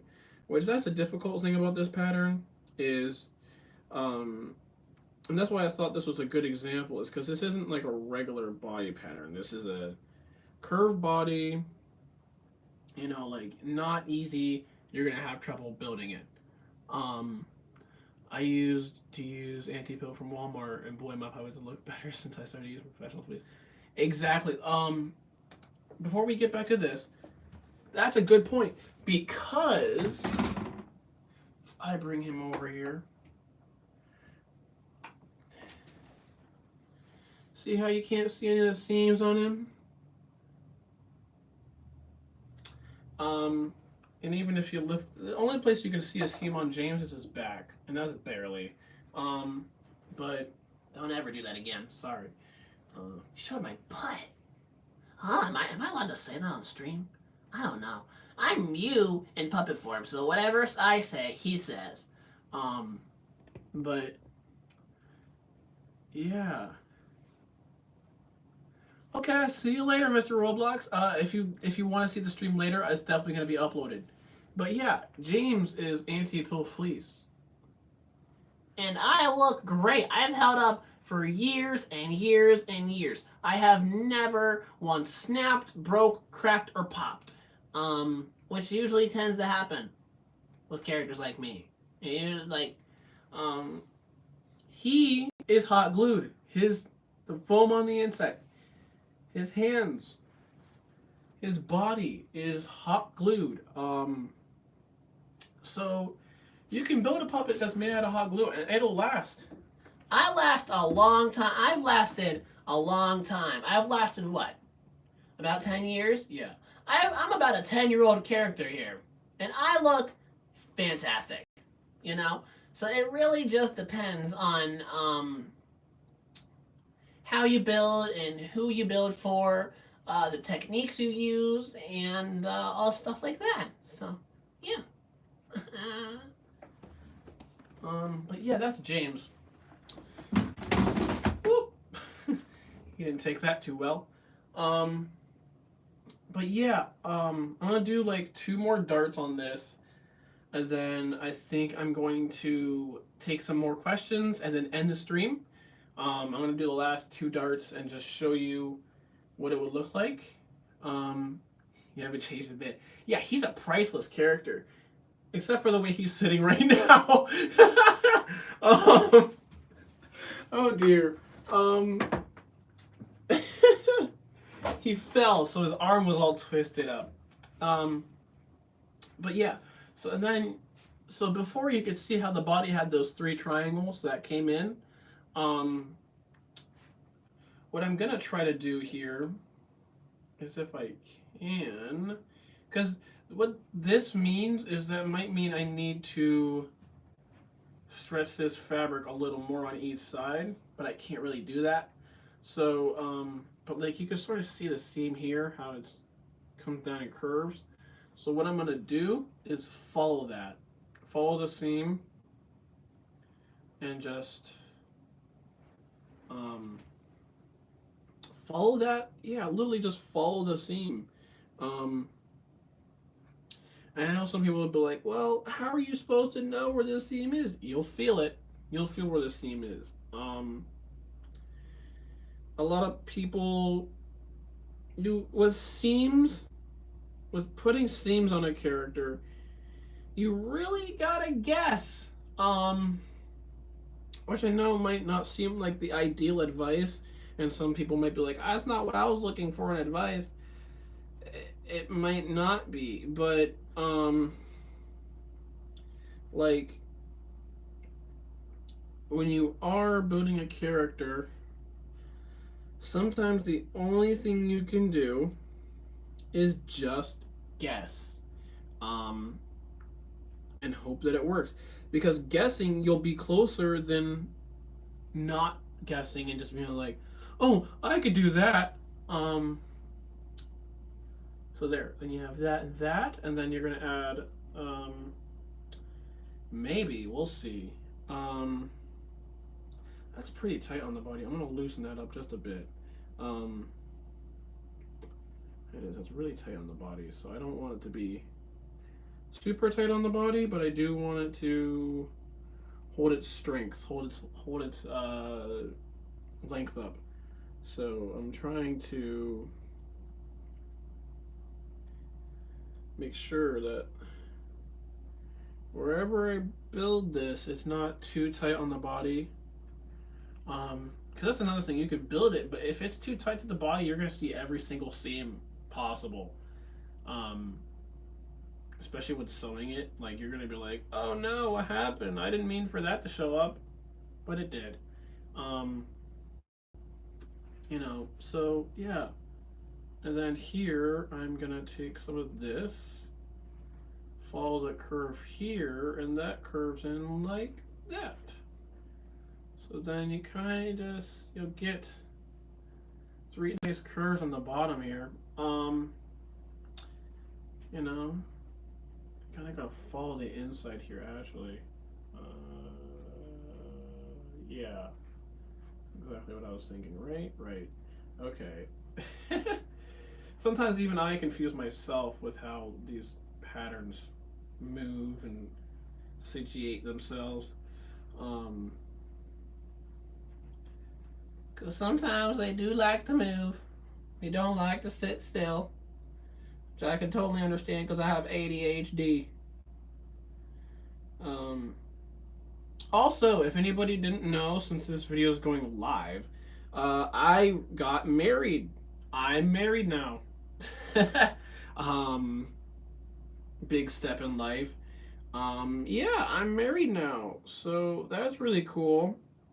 Um, I was thinking about doing an upload. Also, we hit 1,400 subscribers. What? I couldn't believe that a few days ago. We just hit 1,400 a few days ago. Or like maybe at the beginning of the week, and I couldn't believe that. I've been so grateful to have that also happen. Um, but yeah, and then you can sort of see how that seam is a little weird, but it's not like horribly weird, I guess you could say. Um, like you give it a little more room here, and then you could sort of push out that seam a little bit here, um, to sort of push that out. Yeah, actually, that's a really good point. So I was trying to figure out how to get rid of that bump here. When you're doing these side seams, unpin that top pin. See, I unpinned literally one pin, one, and then you instantly get that nice curve that I was looking for. Um, but it still goes with um, the fleece that I was looking for, or not the fleece, the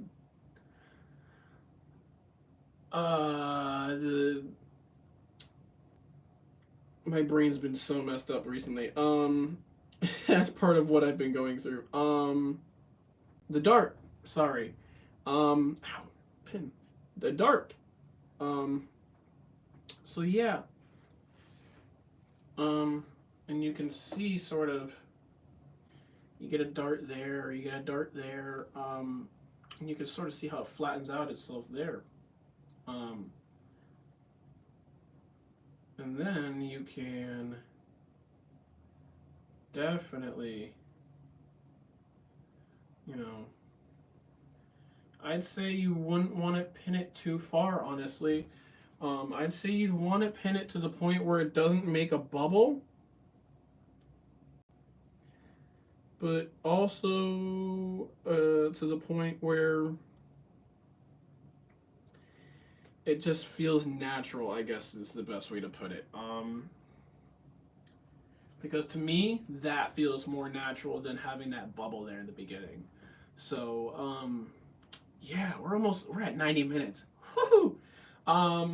This is turning out to be a very long stream, but I'm actually getting work done, so it's not worthless.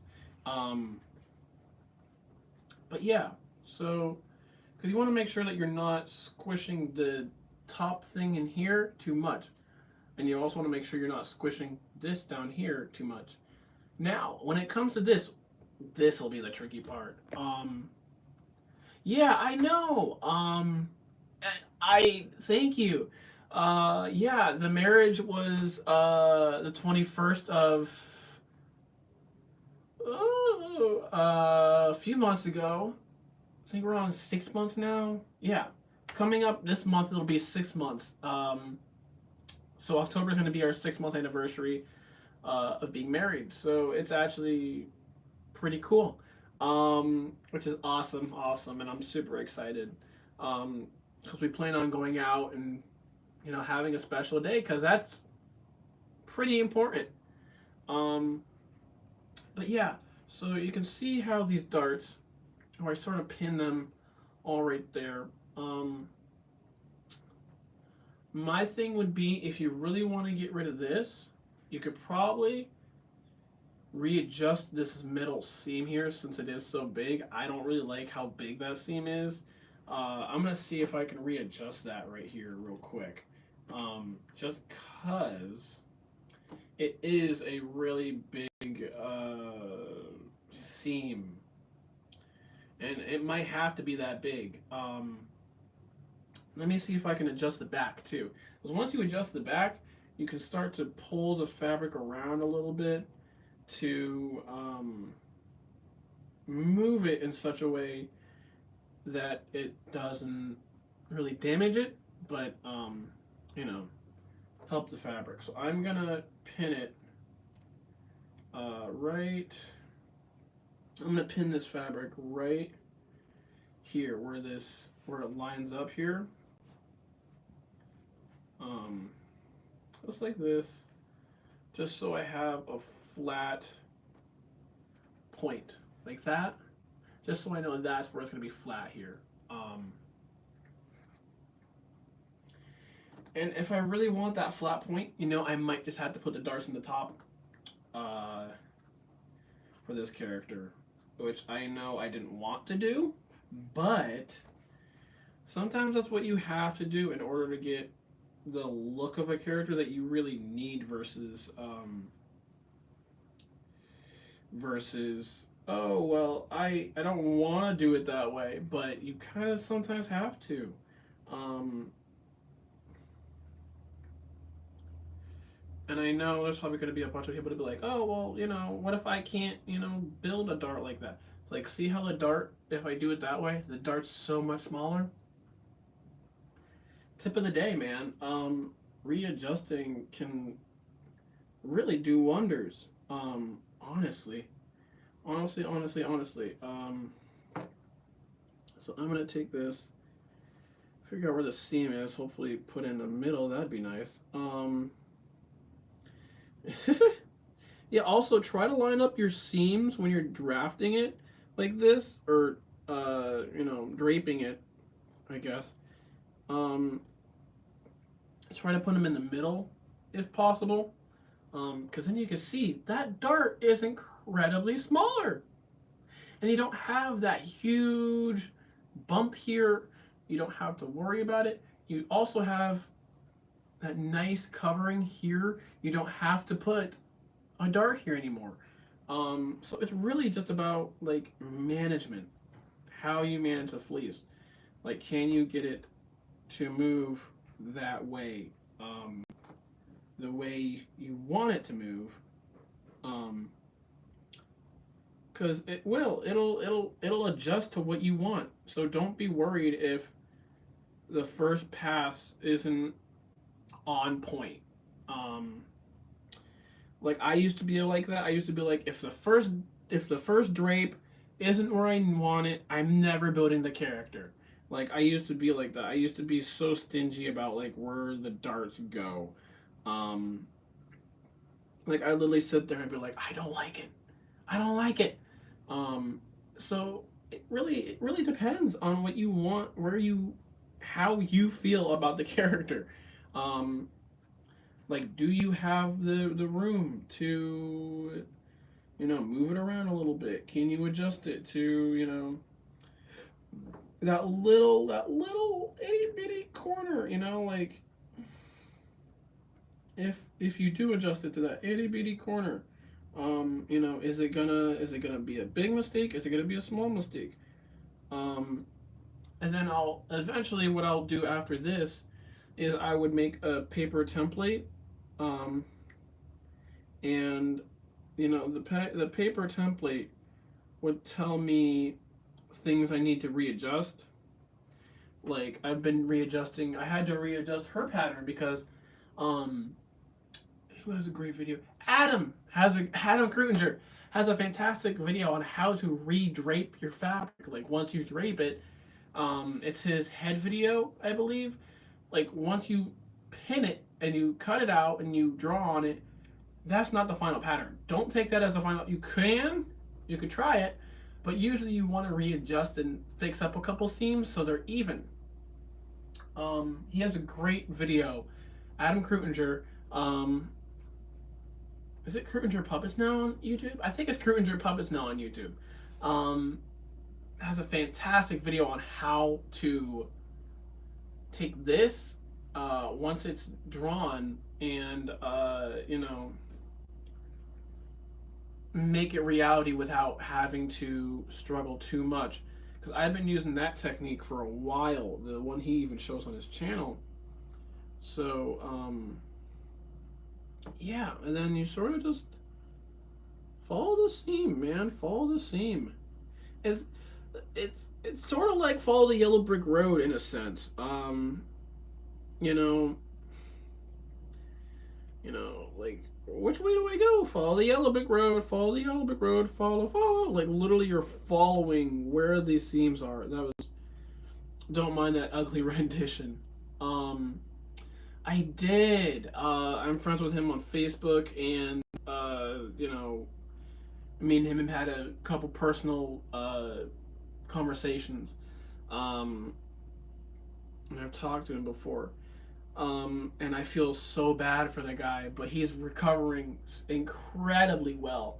So I only wish for him to have the best recovery right now, because that's all you can hope for. And Maria's doing excellent as well.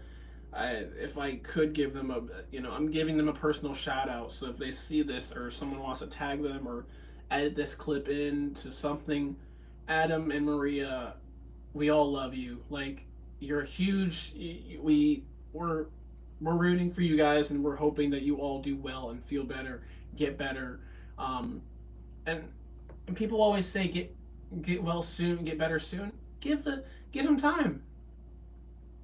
Something like this takes time, man. And because my mom had breast cancer the longest time ago, or a few years ago, and she thankfully recovered from it, and had the right treatments from it. But it's scary, man. Um, I see so many people that are just like, oh well, it'll go away, and I've lost. Um, I've lost one of my friends that was in band, like another performer friend from marching band. A few years ago, passed away. And she also had cancer and stuff. That sounds so bad to say and stuff, but that it's the truth. And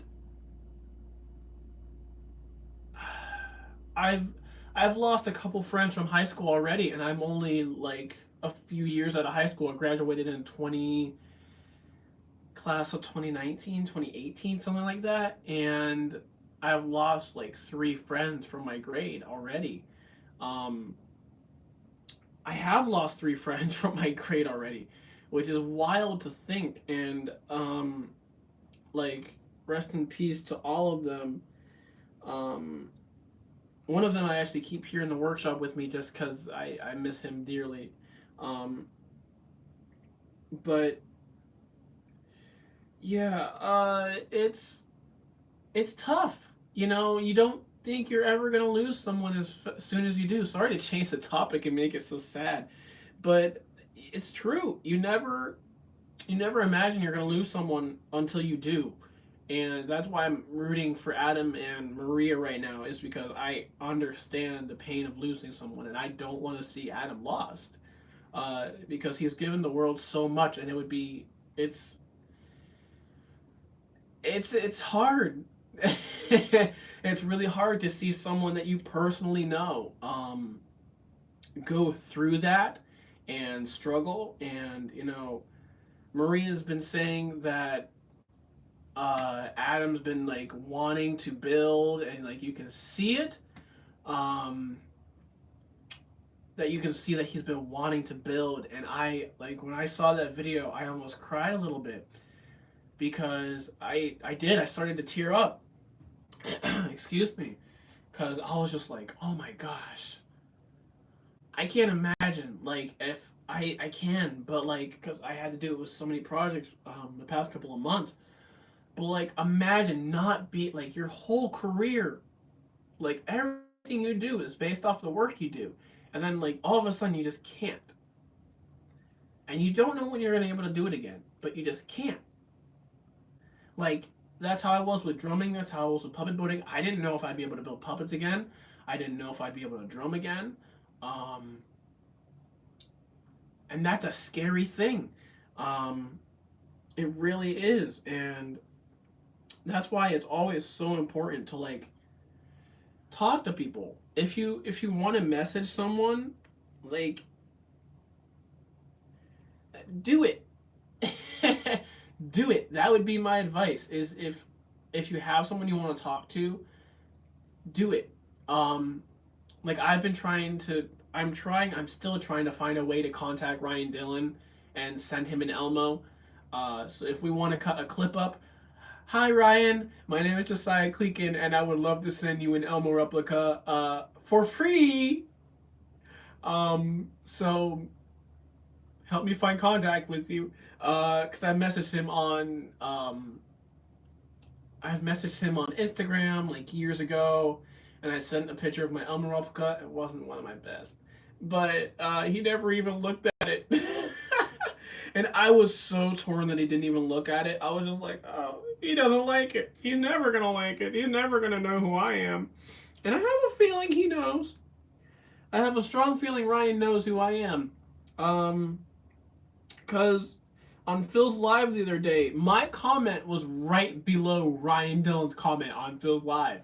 So he has to have seen my name.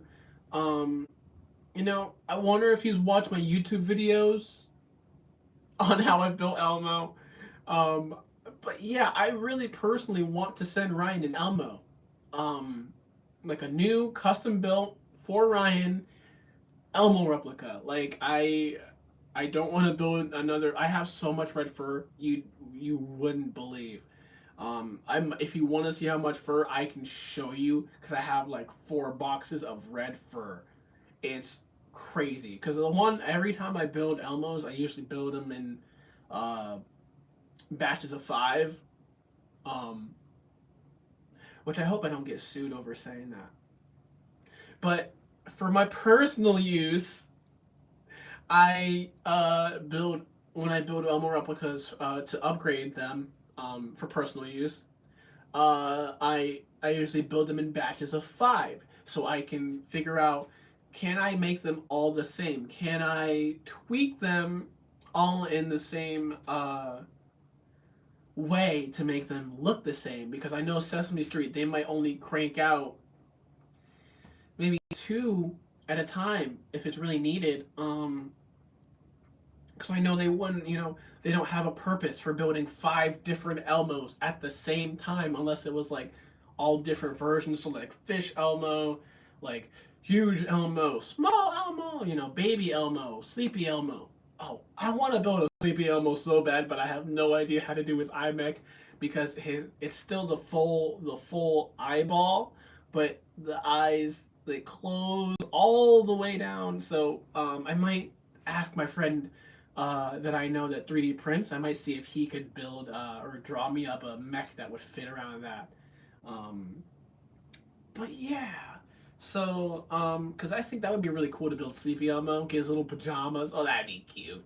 I think. I think that'd be really cute. But yeah, so here we are. This is what it's looking like.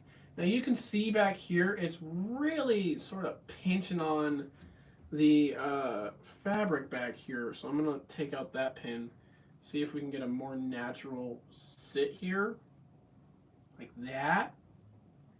Um, hmm. Cause I'm looking at it, and so where's the middle? Here. Yeah. Okay. So let me repin this really quick. The middle's here, so I'm gonna say like you don't want it too tight, but oh no, you do want it tight enough that it's gonna you can. So when you sew it together, it's well made. I guess you should say. I should say. Um, but yeah, if anybody wants to help me get in contact with Ryan Dillon, just so I could send him a puppet. I don't even have to have a conversation. I just want to send him a puppet. That's all. I just want to send him one of my replicas and just be like, "Hey, dude, thank you for your work." And then maybe, like, that's it. That I don't even want really anything in return. I just want him to have one of my replicas in his collection. Um, because I think that would be wickedly cool to see like him post it and be like, "I got this weird package, and it's not from Sesame. It's from some kid, some teen. This weird Elmo replica." I'd be like, "Oh, I don't like." He doesn't even have to give me recognition. He could just literally just message me after he gets it, and just be like, "Thank you." I'd be like, "You're welcome." Like that's how I am with puppet building. I'm like, I want him to see it. Like he's probably seen my puppets before. I just don't. I don't know if he could post it because he literally is the official Elmo, and I am like, if you okay, so hi Ryan, it's Elmo. Could also be used like if something I've had thoughts of is if Sesame the Musical ever did touring, I'm the guy. I'm definitely the guy to go to if you want like a live version of Elmo, like a meet and greet with Elmo, because not many people can hold that voice up to standard and keep the character going all the way through. A lot of people try to swear. The problem is, okay, so here's something. Here's a reason why I hate TikTok. I see Kermit swearing, I see Grover swearing, I see Elmo swearing, um, and they're all knockoff characters, but it still bugs me, Like I don't know if you've ever seen those videos. Anybody, if you're watching, or future watching, hi. But oh, that's her hair. Jeez, it's glowing off of. If you're wondering what that glow is in the back, it's from. Let me turn here. Penelope's hair. um, yeah, you can see the workshop is a complete mess right now. Just fabrics. My sewing machine is back there. I haven't used it though. I never use that thing. I don't like to use my sewing machine. I like to hand sew everything. That's why this project's taking so long. Um, but yeah. Um, someone should share a video with like someone should like tag Ryan in a video of me saying hi Ryan and okay, here's what we'll do. Hi Ryan, my name is Josiah and I would love to send you an Elmo replica. Please. um for free. Someone could edit that and clip it up. Of course. But yeah, I would love to just send Ryan Dillon a free Elmo replica. Like the best thing I could build. Like just spend like as much time as I need on it, just build it up and send it to him. That's what I want to do. That's been my goal. Is to either send an Elmo to Kevin Clash or to send an Elmo to Ryan Dillon. And I have no idea how to get in contact with either of them. The closest thing I know to Kevin is the Henson company, and the closest thing I know to Ryan is the Sesame Workshop. So I don't know if I should send an Elmo to the Henson company over in I think it's in LA and just be like, hey, this is for Kevin if he's there any day, sometime, doesn't matter when, but this puppet's for Kevin specifically. Because I would love to just have a conversation with either Ryan Dillon. Here's something. If you guys like Phil Fletcher, there will be soon enough. I think Kevin has a PO box, but I'm not sure. If he does, I should definitely look into that. Because I want to send him an Elmo so bad. Like, I don't even care if he sends it back with just a signature on it, like on the sleeve or something. But I would put that puppet up and never touch it. I'd put it in a glass box. I'd do that with Elmo if I got it back from Ryan. I'd do that if I got it back from Kevin. Those two are just my idols when it comes to building. Not building, but performing. Because first, I fell into Kevin's vocals of Elmo. So, Elmo he sort of sounded a little lower. This is where I would put Kevin's Elmo. Now actually, I put Kevin's Elmo a little bit here. Because Kevin's Elmo was a little bit higher, but not too high. Right? So then, you shoot down to Ryan, and Ryan's Elmo is a little more sassy, as some would say. It sort of has a little more pizzazz to the voice, which I call spunk, or, it's just Ryan's Elmo is a little bit lower. Little lower, but has a lot more ups and downs. A lot. So yeah, I definitely think the comparison is there. Or if they want to bring me in just to do vocals for something, I could do your amusement park vocals if you guys are sick. If someone's sick and they just were like, "What are we doing? We need to record this and we don't have a performer to record it." I'd be like, "I'll record it for you." For free.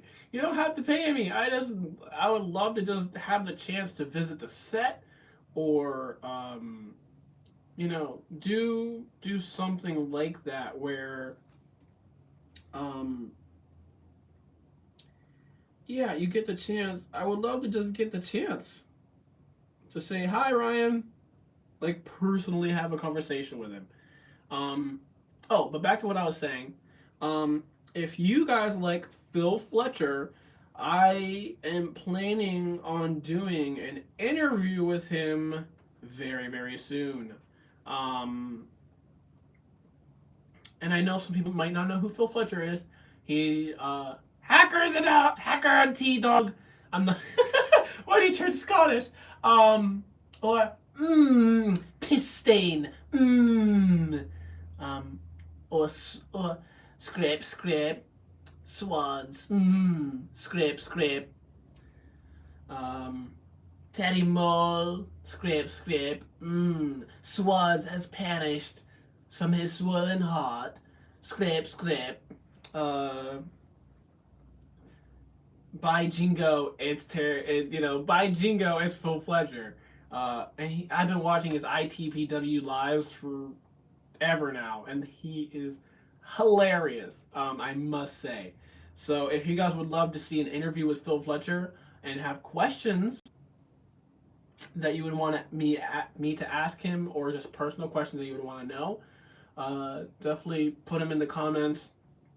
And yeah, so this is where we're at with the body. He just added to his story. But yeah, this is where we're at with the body. I think I like this. I think I like it a lot. Let me unpin this here for a second to see if I can get that to lay a little flatter against this. Just a little flatter. Not too much, but enough.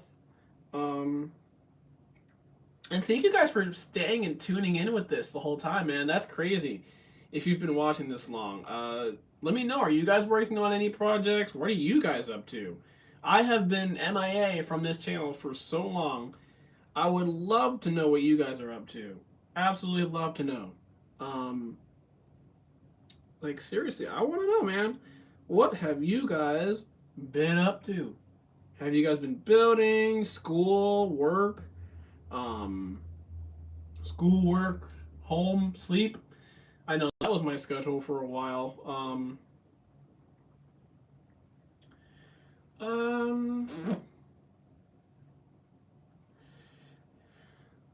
See, that's the problem. Is sometimes you can't even it out yourself.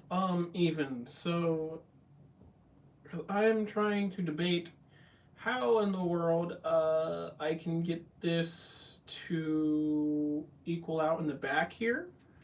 I've been working on my Halloween costume. Ooh, can you tell what it is? Or can you tell me what it is? Or uh, is it a secret Halloween project until it's posted? Um, because I know those are super super fun to do. Because I remember a while ago I was gonna do a dinosaur costume, of like years ago, maybe not even years ago, a few years ago. I was gonna do a Halloween costume of dinosaur, like a Jurassic Park raptor, and then I was just like, that's gonna be hard. Oh, someone else, if you guys also want to check out someone, Nathan Spies is a really, really cool. He's been working on a full size Big Bird, so taking a bootleg Big Bird like mascot and turning it into a puppet, which I think is so cool. I've always wanted a Big Bird. So when I saw that he's doing that, I was just like, oh, that's so cool. You're lucky, because not many people get to do that because it's difficult and Big Bird's huge. Because he is. I saw the real Big Bird when I went to New York a few years ago. I got to see the real Big Bird, and he's big, but not as big as you would think. He's tall, but he's not as wide as you would think. Which he can't be too wide because you have to fit your arm inside his arm. Yeah, Nathan Spies is an amazing builder, dude. I love the Garfield he built. Um, I'm subscribed to him. I think he built an amazing Garfield replica. Um, like super cool, and all his puppets that he does that are replicas and stuff, he makes them his own design, which I really appreciate. He doesn't like take, like one, like what some builders are do is they'll stick to only one design of the character and that's it. Like they won't go off of that design. It has to be that design and like stuff like that. Um, but like he's so good at building. I love his projects.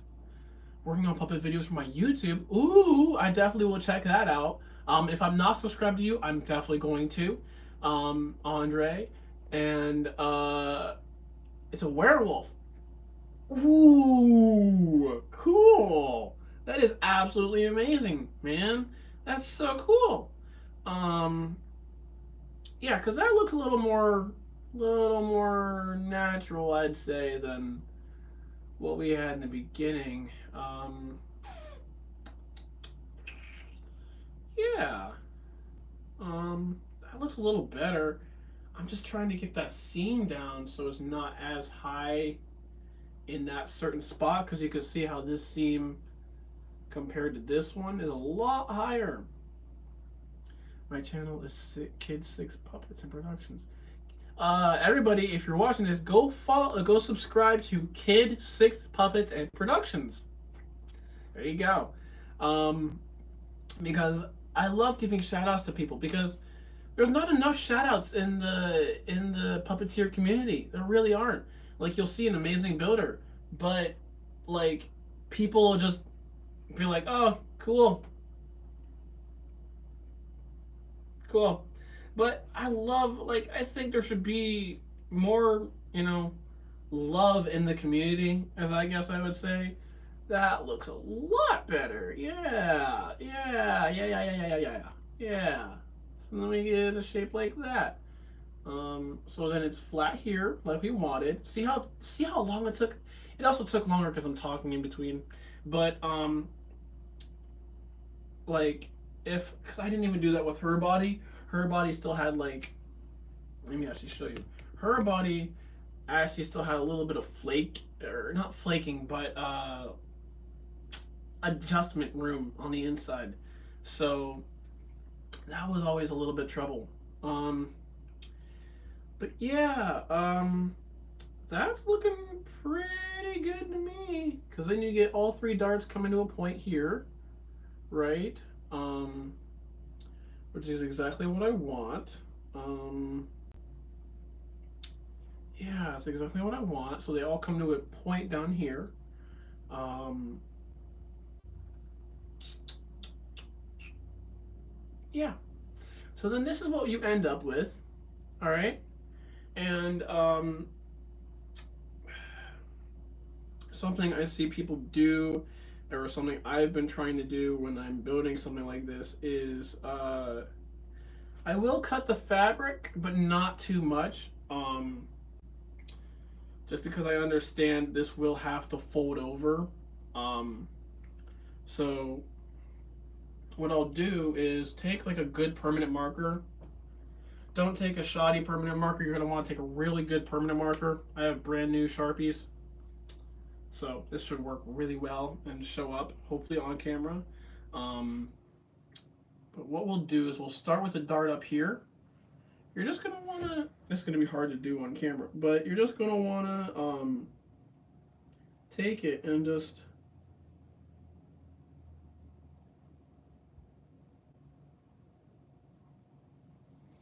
trace that, trace the seam till you get like to this flat point, like that. Yeah. Um, and you can do the same thing on the back here too. So, obviously you're gonna want to make sure it's not too tight on the back here, but uh, you know, you know. Um, just trying to get a authentic look to it. So then you can see I'm tracing on those lines that I've made with the pins. And if you get marker on your pins, don't be so worried. You know,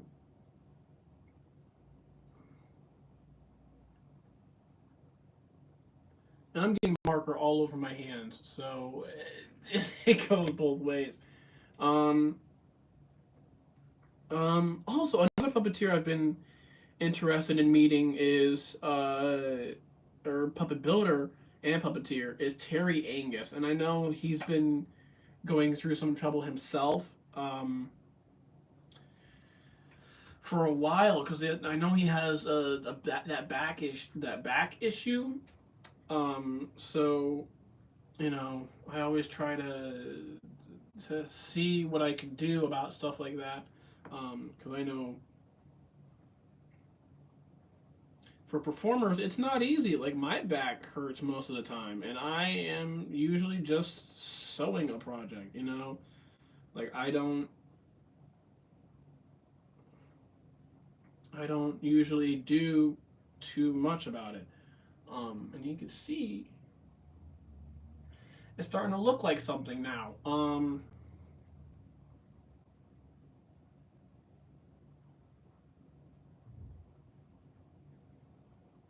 But yeah, Terry Angus is another person on my list that I want to meet. So I think my list would be Frank Oz, not from top to bottom, but it'd be Frank Oz, Kevin Clash, Ryan Dillon, um, Terry Angus, Ryan Dillon, Kevin Clash, Frank Oz. I almost had the chance to meet Frank Oz a while ago. Um, I just missed the chance, sadly, because I couldn't make it to the event because we went the opposite direction the freaking event was in. But hopefully he does another convention or something, and I can go be like, hey, hi, hello, because that would be incredibly cool to go meet Frank. And I love how another thing is I don't call puppeteers by like I don't think of other puppeteers as like, oh, they're famous. I think of people as normal people because they are. Um, and I know a lot of people would like freak out when they meet somebody. Um, like I'd probably freak out if I met Ryan Dillon, but I'd be freaking out on the inside rather than the outside, if that makes sense. Because um, I understand that they are just normal people. Puppeteers and puppet builders were just normal people. Even if they work on Sesame Street, they're normal people. Like, and I know people get like, I've seen people be like, oh, well, if I saw him, I'd freak out. I totally get that. I'd like freak out on the inside, probably freak out on the outside if I met Ryan Dillon for a while. But I'd also fall into that category of like, oh, he's a normal human being. We could just have a normal conversation. Um, like I think that would be my thing. Is a lot of people would be like, oh, I can't talk to him because I'd be scared. I think that like you can see, my hands are just puppet making, puppet making, puppet making. Good tip for getting marker off: makeup wipes. Keep them around; they'll help. But like it's always crazy to me to think I've never like I just started doing that like maybe a few years ago.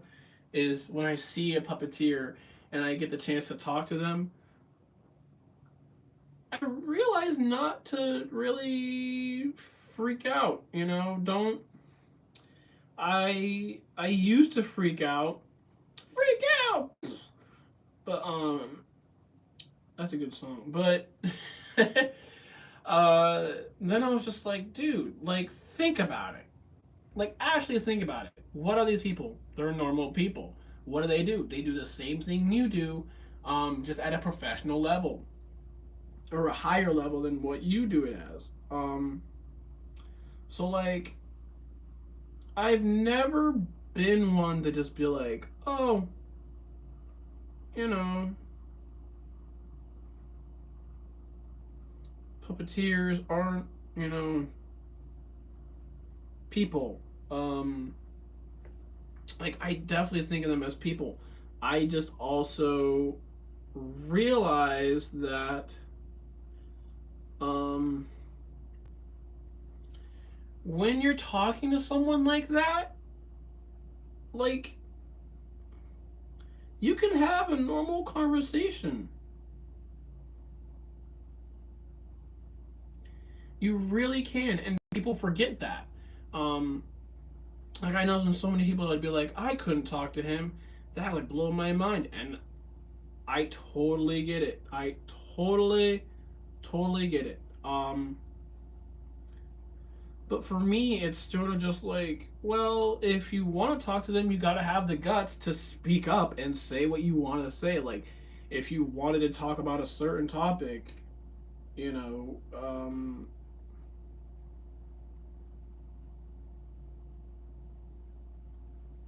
like talk about that topic, man. Like, get out of your bubble, as I would say. I'd say get out of your bubble a little bit and sort of, you know, hop on board of the train of I can do this rather than the train of um uh, rather than yeah, my hands are just they're turning darker than me. You know, you don't have to feel so like obligated to be like, "Oh, well, um I tried to talk to him, but it didn't work out because I got scared." I totally understand. If you feel scared, that's okay. Um, like I know, and this is a horrible way to cut your material. Um, but I need to figure out what the scene is. Like characters are totally fine, dude.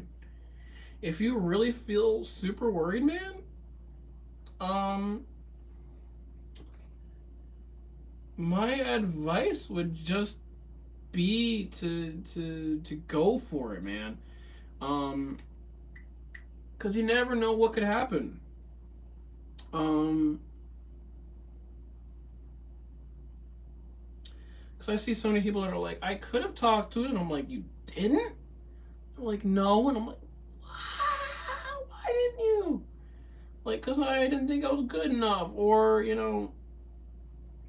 blah blah blah blah, and I'll just be like, wow, you're crazy, you're absolutely crazy. Because if I got the chance to talk to them, I might be scared, but I'm definitely still gonna talk to them. You know what I'm saying? Like if I got the chance to talk to Ryan, I'd be like, so, like I know I've heard it all before. Like what actually got you started in puppetry, and like how'd you when like I'd be asking.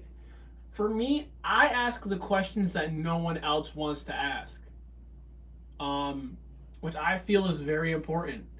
Um, for me, I just would want to meet. I would want to just meet any person that works with the Muppets. Sesame Street. Dave Goles is one of my. Oh yes, yes, you're right, Andre. You're so right. Dave Goles. Dave Goles is on my list. Of people I would also want to meet. He's the voice of Figment. He's the voice of He's the puppeteer and performer of Gonzo, and so many Bunsen Honeydew. Like you can't go wrong with him. Um, which is incredible to me because it just it means so much to see that these performers have kept these characters around and going for so long. I look like a mess right now. Look at this. This is just from. Look at that. I look like I look like I've been finger painting with my nephew. um, just to get this effect, you know. Um, and you can see if you're wondering why I drew that in there, that's just for on the inside, and then you can also do the same thing on top.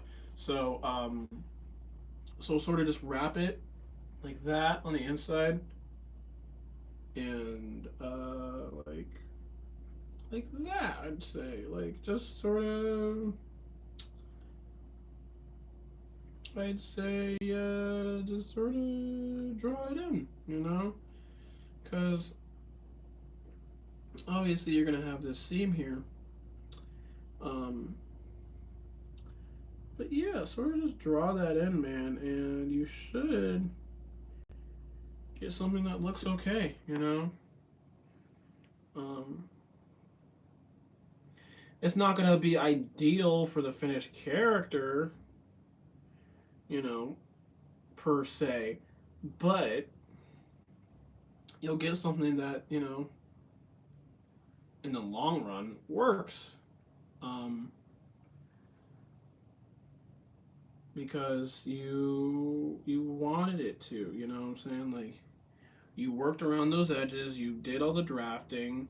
Um, you know, do the work that you think, you know, put it where you think it might go. And I think that's probably my best building advice is if you think something should go somewhere, why not put it there? Honestly,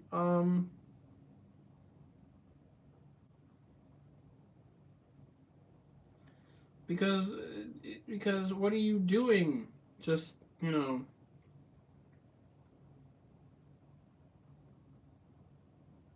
letting it do that, you know? So, yeah. So I drew the inside on the top. This is taking forever, but I'm so sorry. Sorry to take up your guys' time, but if you're enjoying this, this will be really helpful for anybody in the future trying to figure this out, even though I've done most of this off camera. So I'll pin this up real quick. If anybody has any questions, definitely put them down below. I will be answering questions in like 5 minutes. So drop your questions now. Um, but because I won't be on here very much longer because I do have to get started finishing these guys up. So I won't be on stream much longer while I build because I like to have music, and the only way I can play music is through my phone. And that's what I'm streaming with you guys with right now. So, yeah. But, you can see we have this pattern here. We figured out the problem in the beginning that we had. We had a bubble here. There's no bubble now, which is really, really beautiful, which means the body will sit really, really nice against the fleece, or the fleece will sit really nicely against the foam. Up here, it looks skinny enough. I like that profile. Um, this, if you're looking at this after and you kind of just skip to this part, this is not the sew line to where you attach the head. This is just the inside that gets folded in. Okay. Um, so yeah. I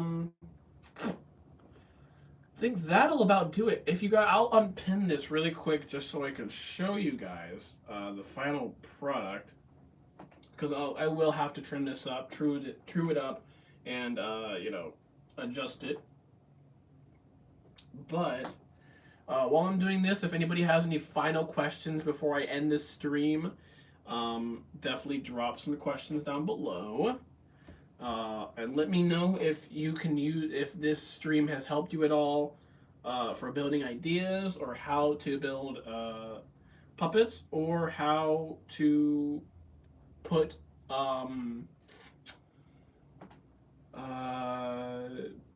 darts on your puppets.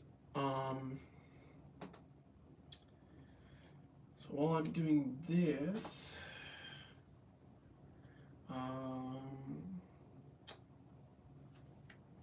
because I try to explain these things in a way that sort of a builder would understand, a new builder, I should say, would understand, because I am also working on this project. Every project I build is a new project. So I always learn something new, especially with building 3 of these characters, and they all have separate body patterns. When I thought in the beginning at this project, it would just be like, oh, I can build one puppet and they're all going to be the same. That didn't happen at all. They all turned out differently. But so, see this now? Drop the body here. Boop. Let me see if I can. Hooah! Oh, almost. But so then you get something like this. Yeah, and that's actually pretty even already. So I would just honestly, what I would do to fix this is I would take this, draw it on paper. So cut it out and draw it on paper, pin it down to foam, or pin it down to project paper, which I have, which is really, really great.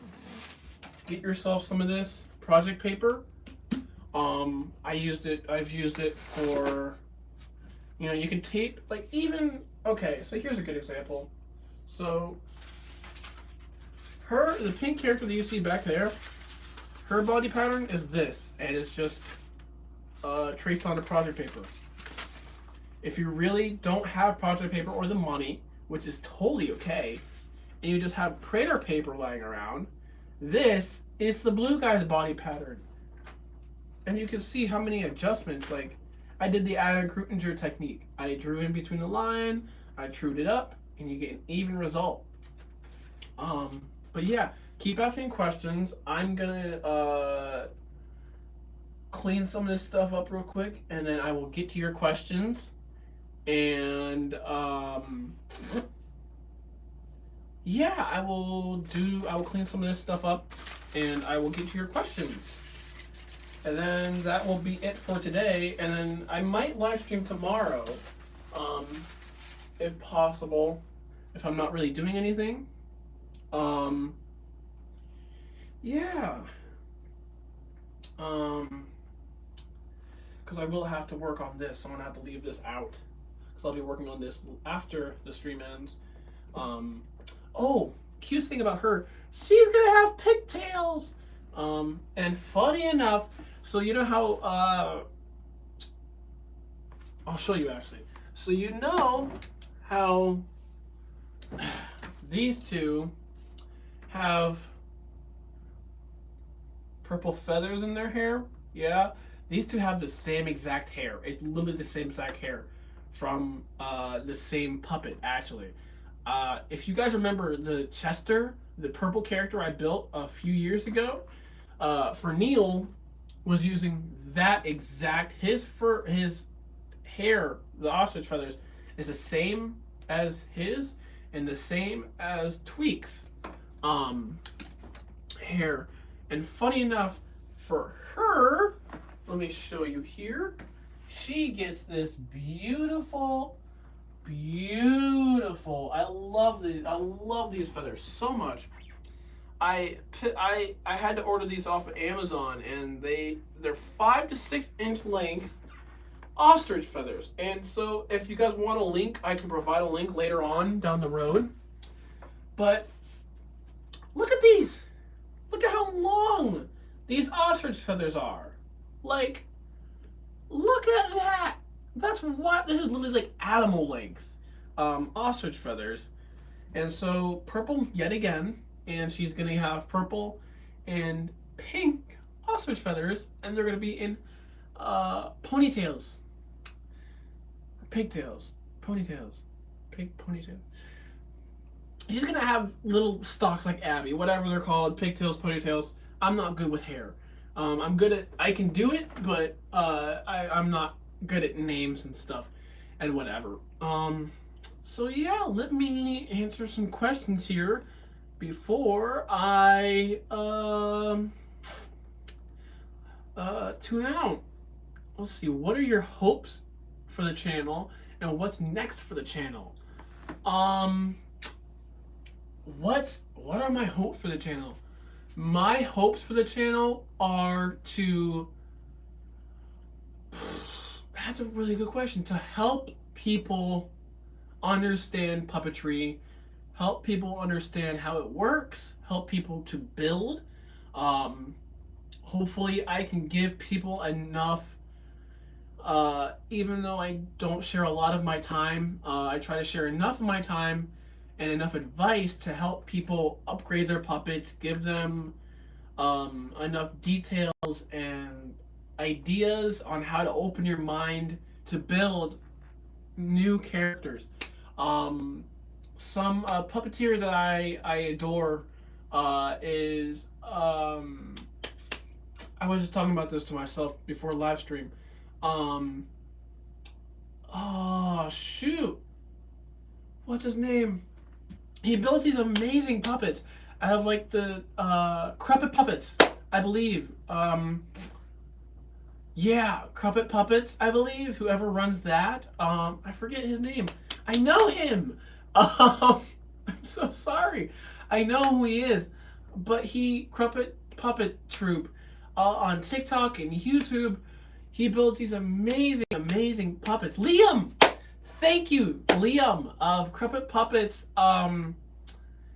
He builds amazing, amazing puppets, and I wish I see his puppets and I just I wish I had that talent at the age he is, because he cranks out these characters one after another, original, original, original, original.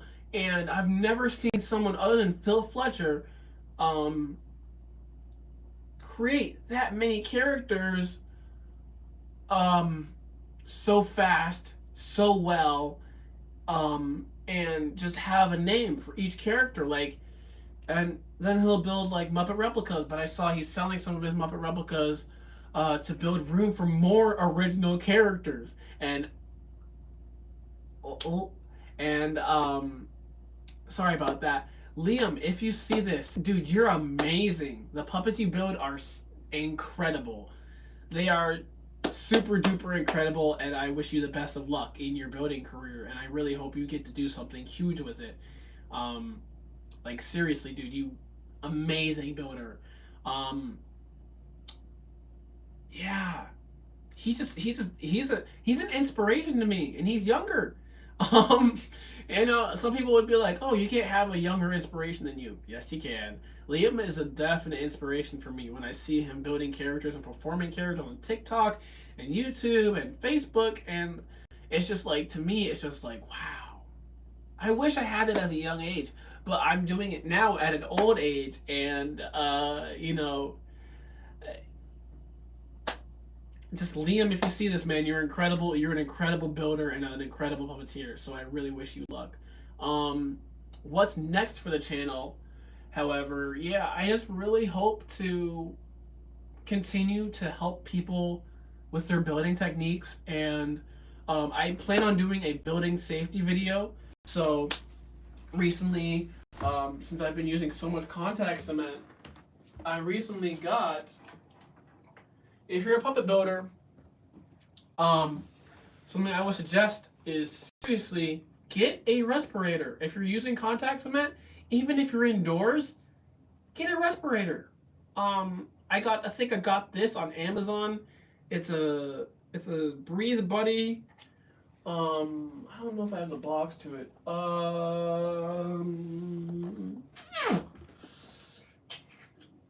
I do not have the box upstairs, I don't believe. But yeah, get a respirator if you want to get better at building, and you're gonna be around contact cement indoors. Even like, I've seen so many builders. I think the problem is you see so many builders on YouTube just build, and they're just like, oh, well, I glued this here and I glued this here, and then I used contact cement and I just slathered it on. You don't see them use a respirator that often. I really wish in the puppeteering community, if we should share anything, get a respirator, a respirator mask. It will make it 10 times better, maybe even 100 times better, um, than what you're doing now. And I promise that, because contact cement is smelly, smelly stuff. It's toxic if you get it on your hands, or I wear gloves. I wear yeah. When I'm working with contact cement, these are my two go-tos: disposable gloves and a respirator. Um, because contact cement is smelly, smelly stuff, dude. And if you get it on your skin, it can irritate your skin. I had that like a week ago, where I was gluing pieces and I got a little bit on my neck, and my neck was a little bit irritated from it. So I definitely understand. Wear gloves, wear a respirator, get a respirator. You know, if you're able to do it outside. Try to do it not in an enclosed space. But if you're gonna do it outside, have maybe weights to hold your foam pieces down if you're gonna be gluing outside, so they don't blow away. Because I almost had that a couple days ago, and I was like, oh no.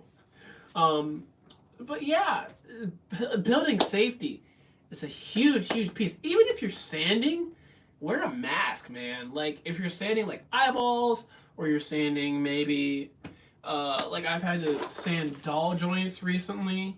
I got packages like tons and tons and tons of doll joints off of Amazon. I got like a whole package of them. There's like different sizes and such. Um, but yeah, if you're sanding, use a respirator because those little particles will get up in your nose, man, and you don't want that. You really don't want that because I was starting to get a headache. Not even gonna lie, I was starting to get a headache from not using a respirator, just going back to using contact cement without using a respirator. I was just like, to come back inside and be like, I have a headache, and everyone would be like, why? I'd be like, it totally can't be because I just used contact cement without a respirator. It couldn't be that, right? Um, and then I was just like, huh, it is. It is because of that. Um, let's see. Any more questions? Any more questions? You are amazing, man, and you have gotten me through so much over the past few years. You're an inspiration to me, and thank you. Dude, you're welcome. I always try to, like, there's so many people I look up to. The least I can do is help you guys and help YouTube. Um, when my channel hit 1,000, I couldn't believe it because I thought I was gonna be one of those channels that's like, oh, I'm like a 500 person channel, like a 500 subscriber channel, and I thought I was gonna be stuck at like 500 around there forever. Because I'm just like a regular builder. I don't do all these big production videos like Swazzle or even Swazzle doesn't do production videos, but like I don't do like these super in-depth videos of how to like build. I do like a beginner's, like a total beginner um, look, total aspect, total look at like how a beginner would actually start to begin building puppets. If they were looking into it professionally or anything.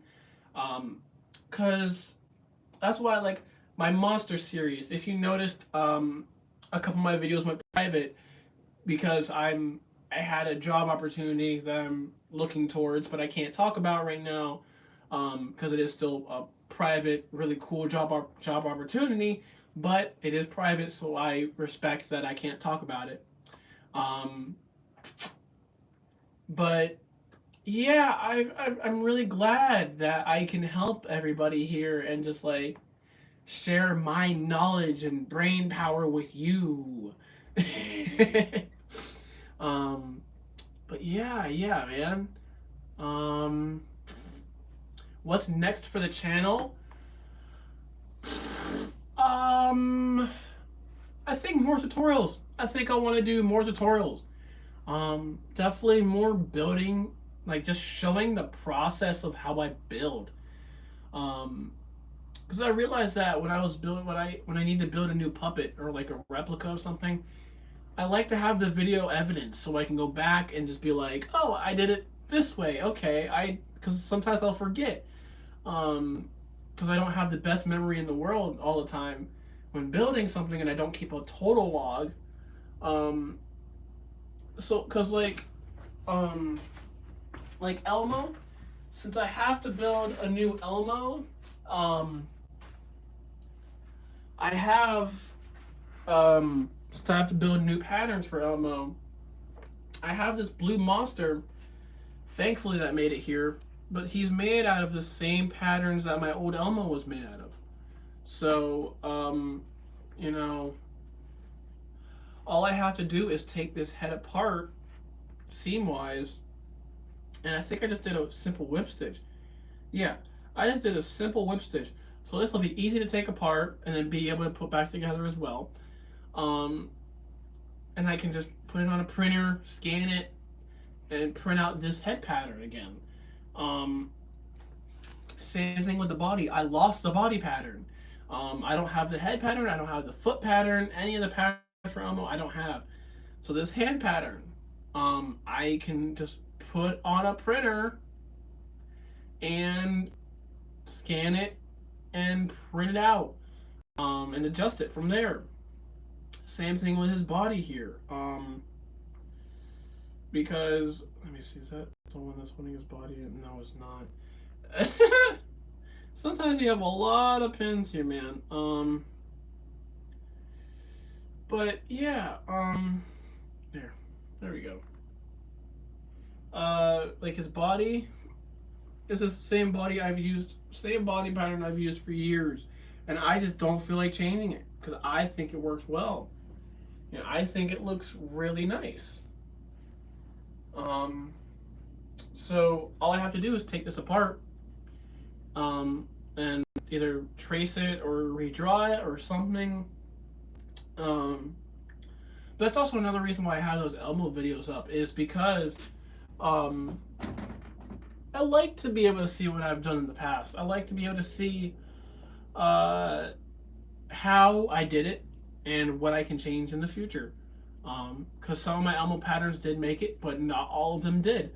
So that means I could either A, rebuild all the patterns from scratch and see if I can come up with an even better replica, or B, go back to the original patterns, mock those up, and see what I can get from that. You know? Um, so yeah, there's a lot of different options. And since I've used the same body pattern for all these, monsters, Tweak uses the same body pattern, he uses the same body pattern, Elmo, Charlie, Chester, Leroy Monster uses the same body pattern. All monsters except for her have used the same body pattern, essentially. So you can see how one pattern can go 30 different ways for 30 different characters. But yeah, if anybody has any last minute questions, I'll be answering those. Like if you have any deep questions you want to get into, I definitely answer that real quick before I say goodbye for today, and tune out. Not tune up, but tune out. You know. Yeah. This has been great. Just have a great dude. Thank you. You guys have all been amazing. This is why I love the community so much, is because I can sit here and we can have conversations, even though we might be hundreds and thousands of miles away.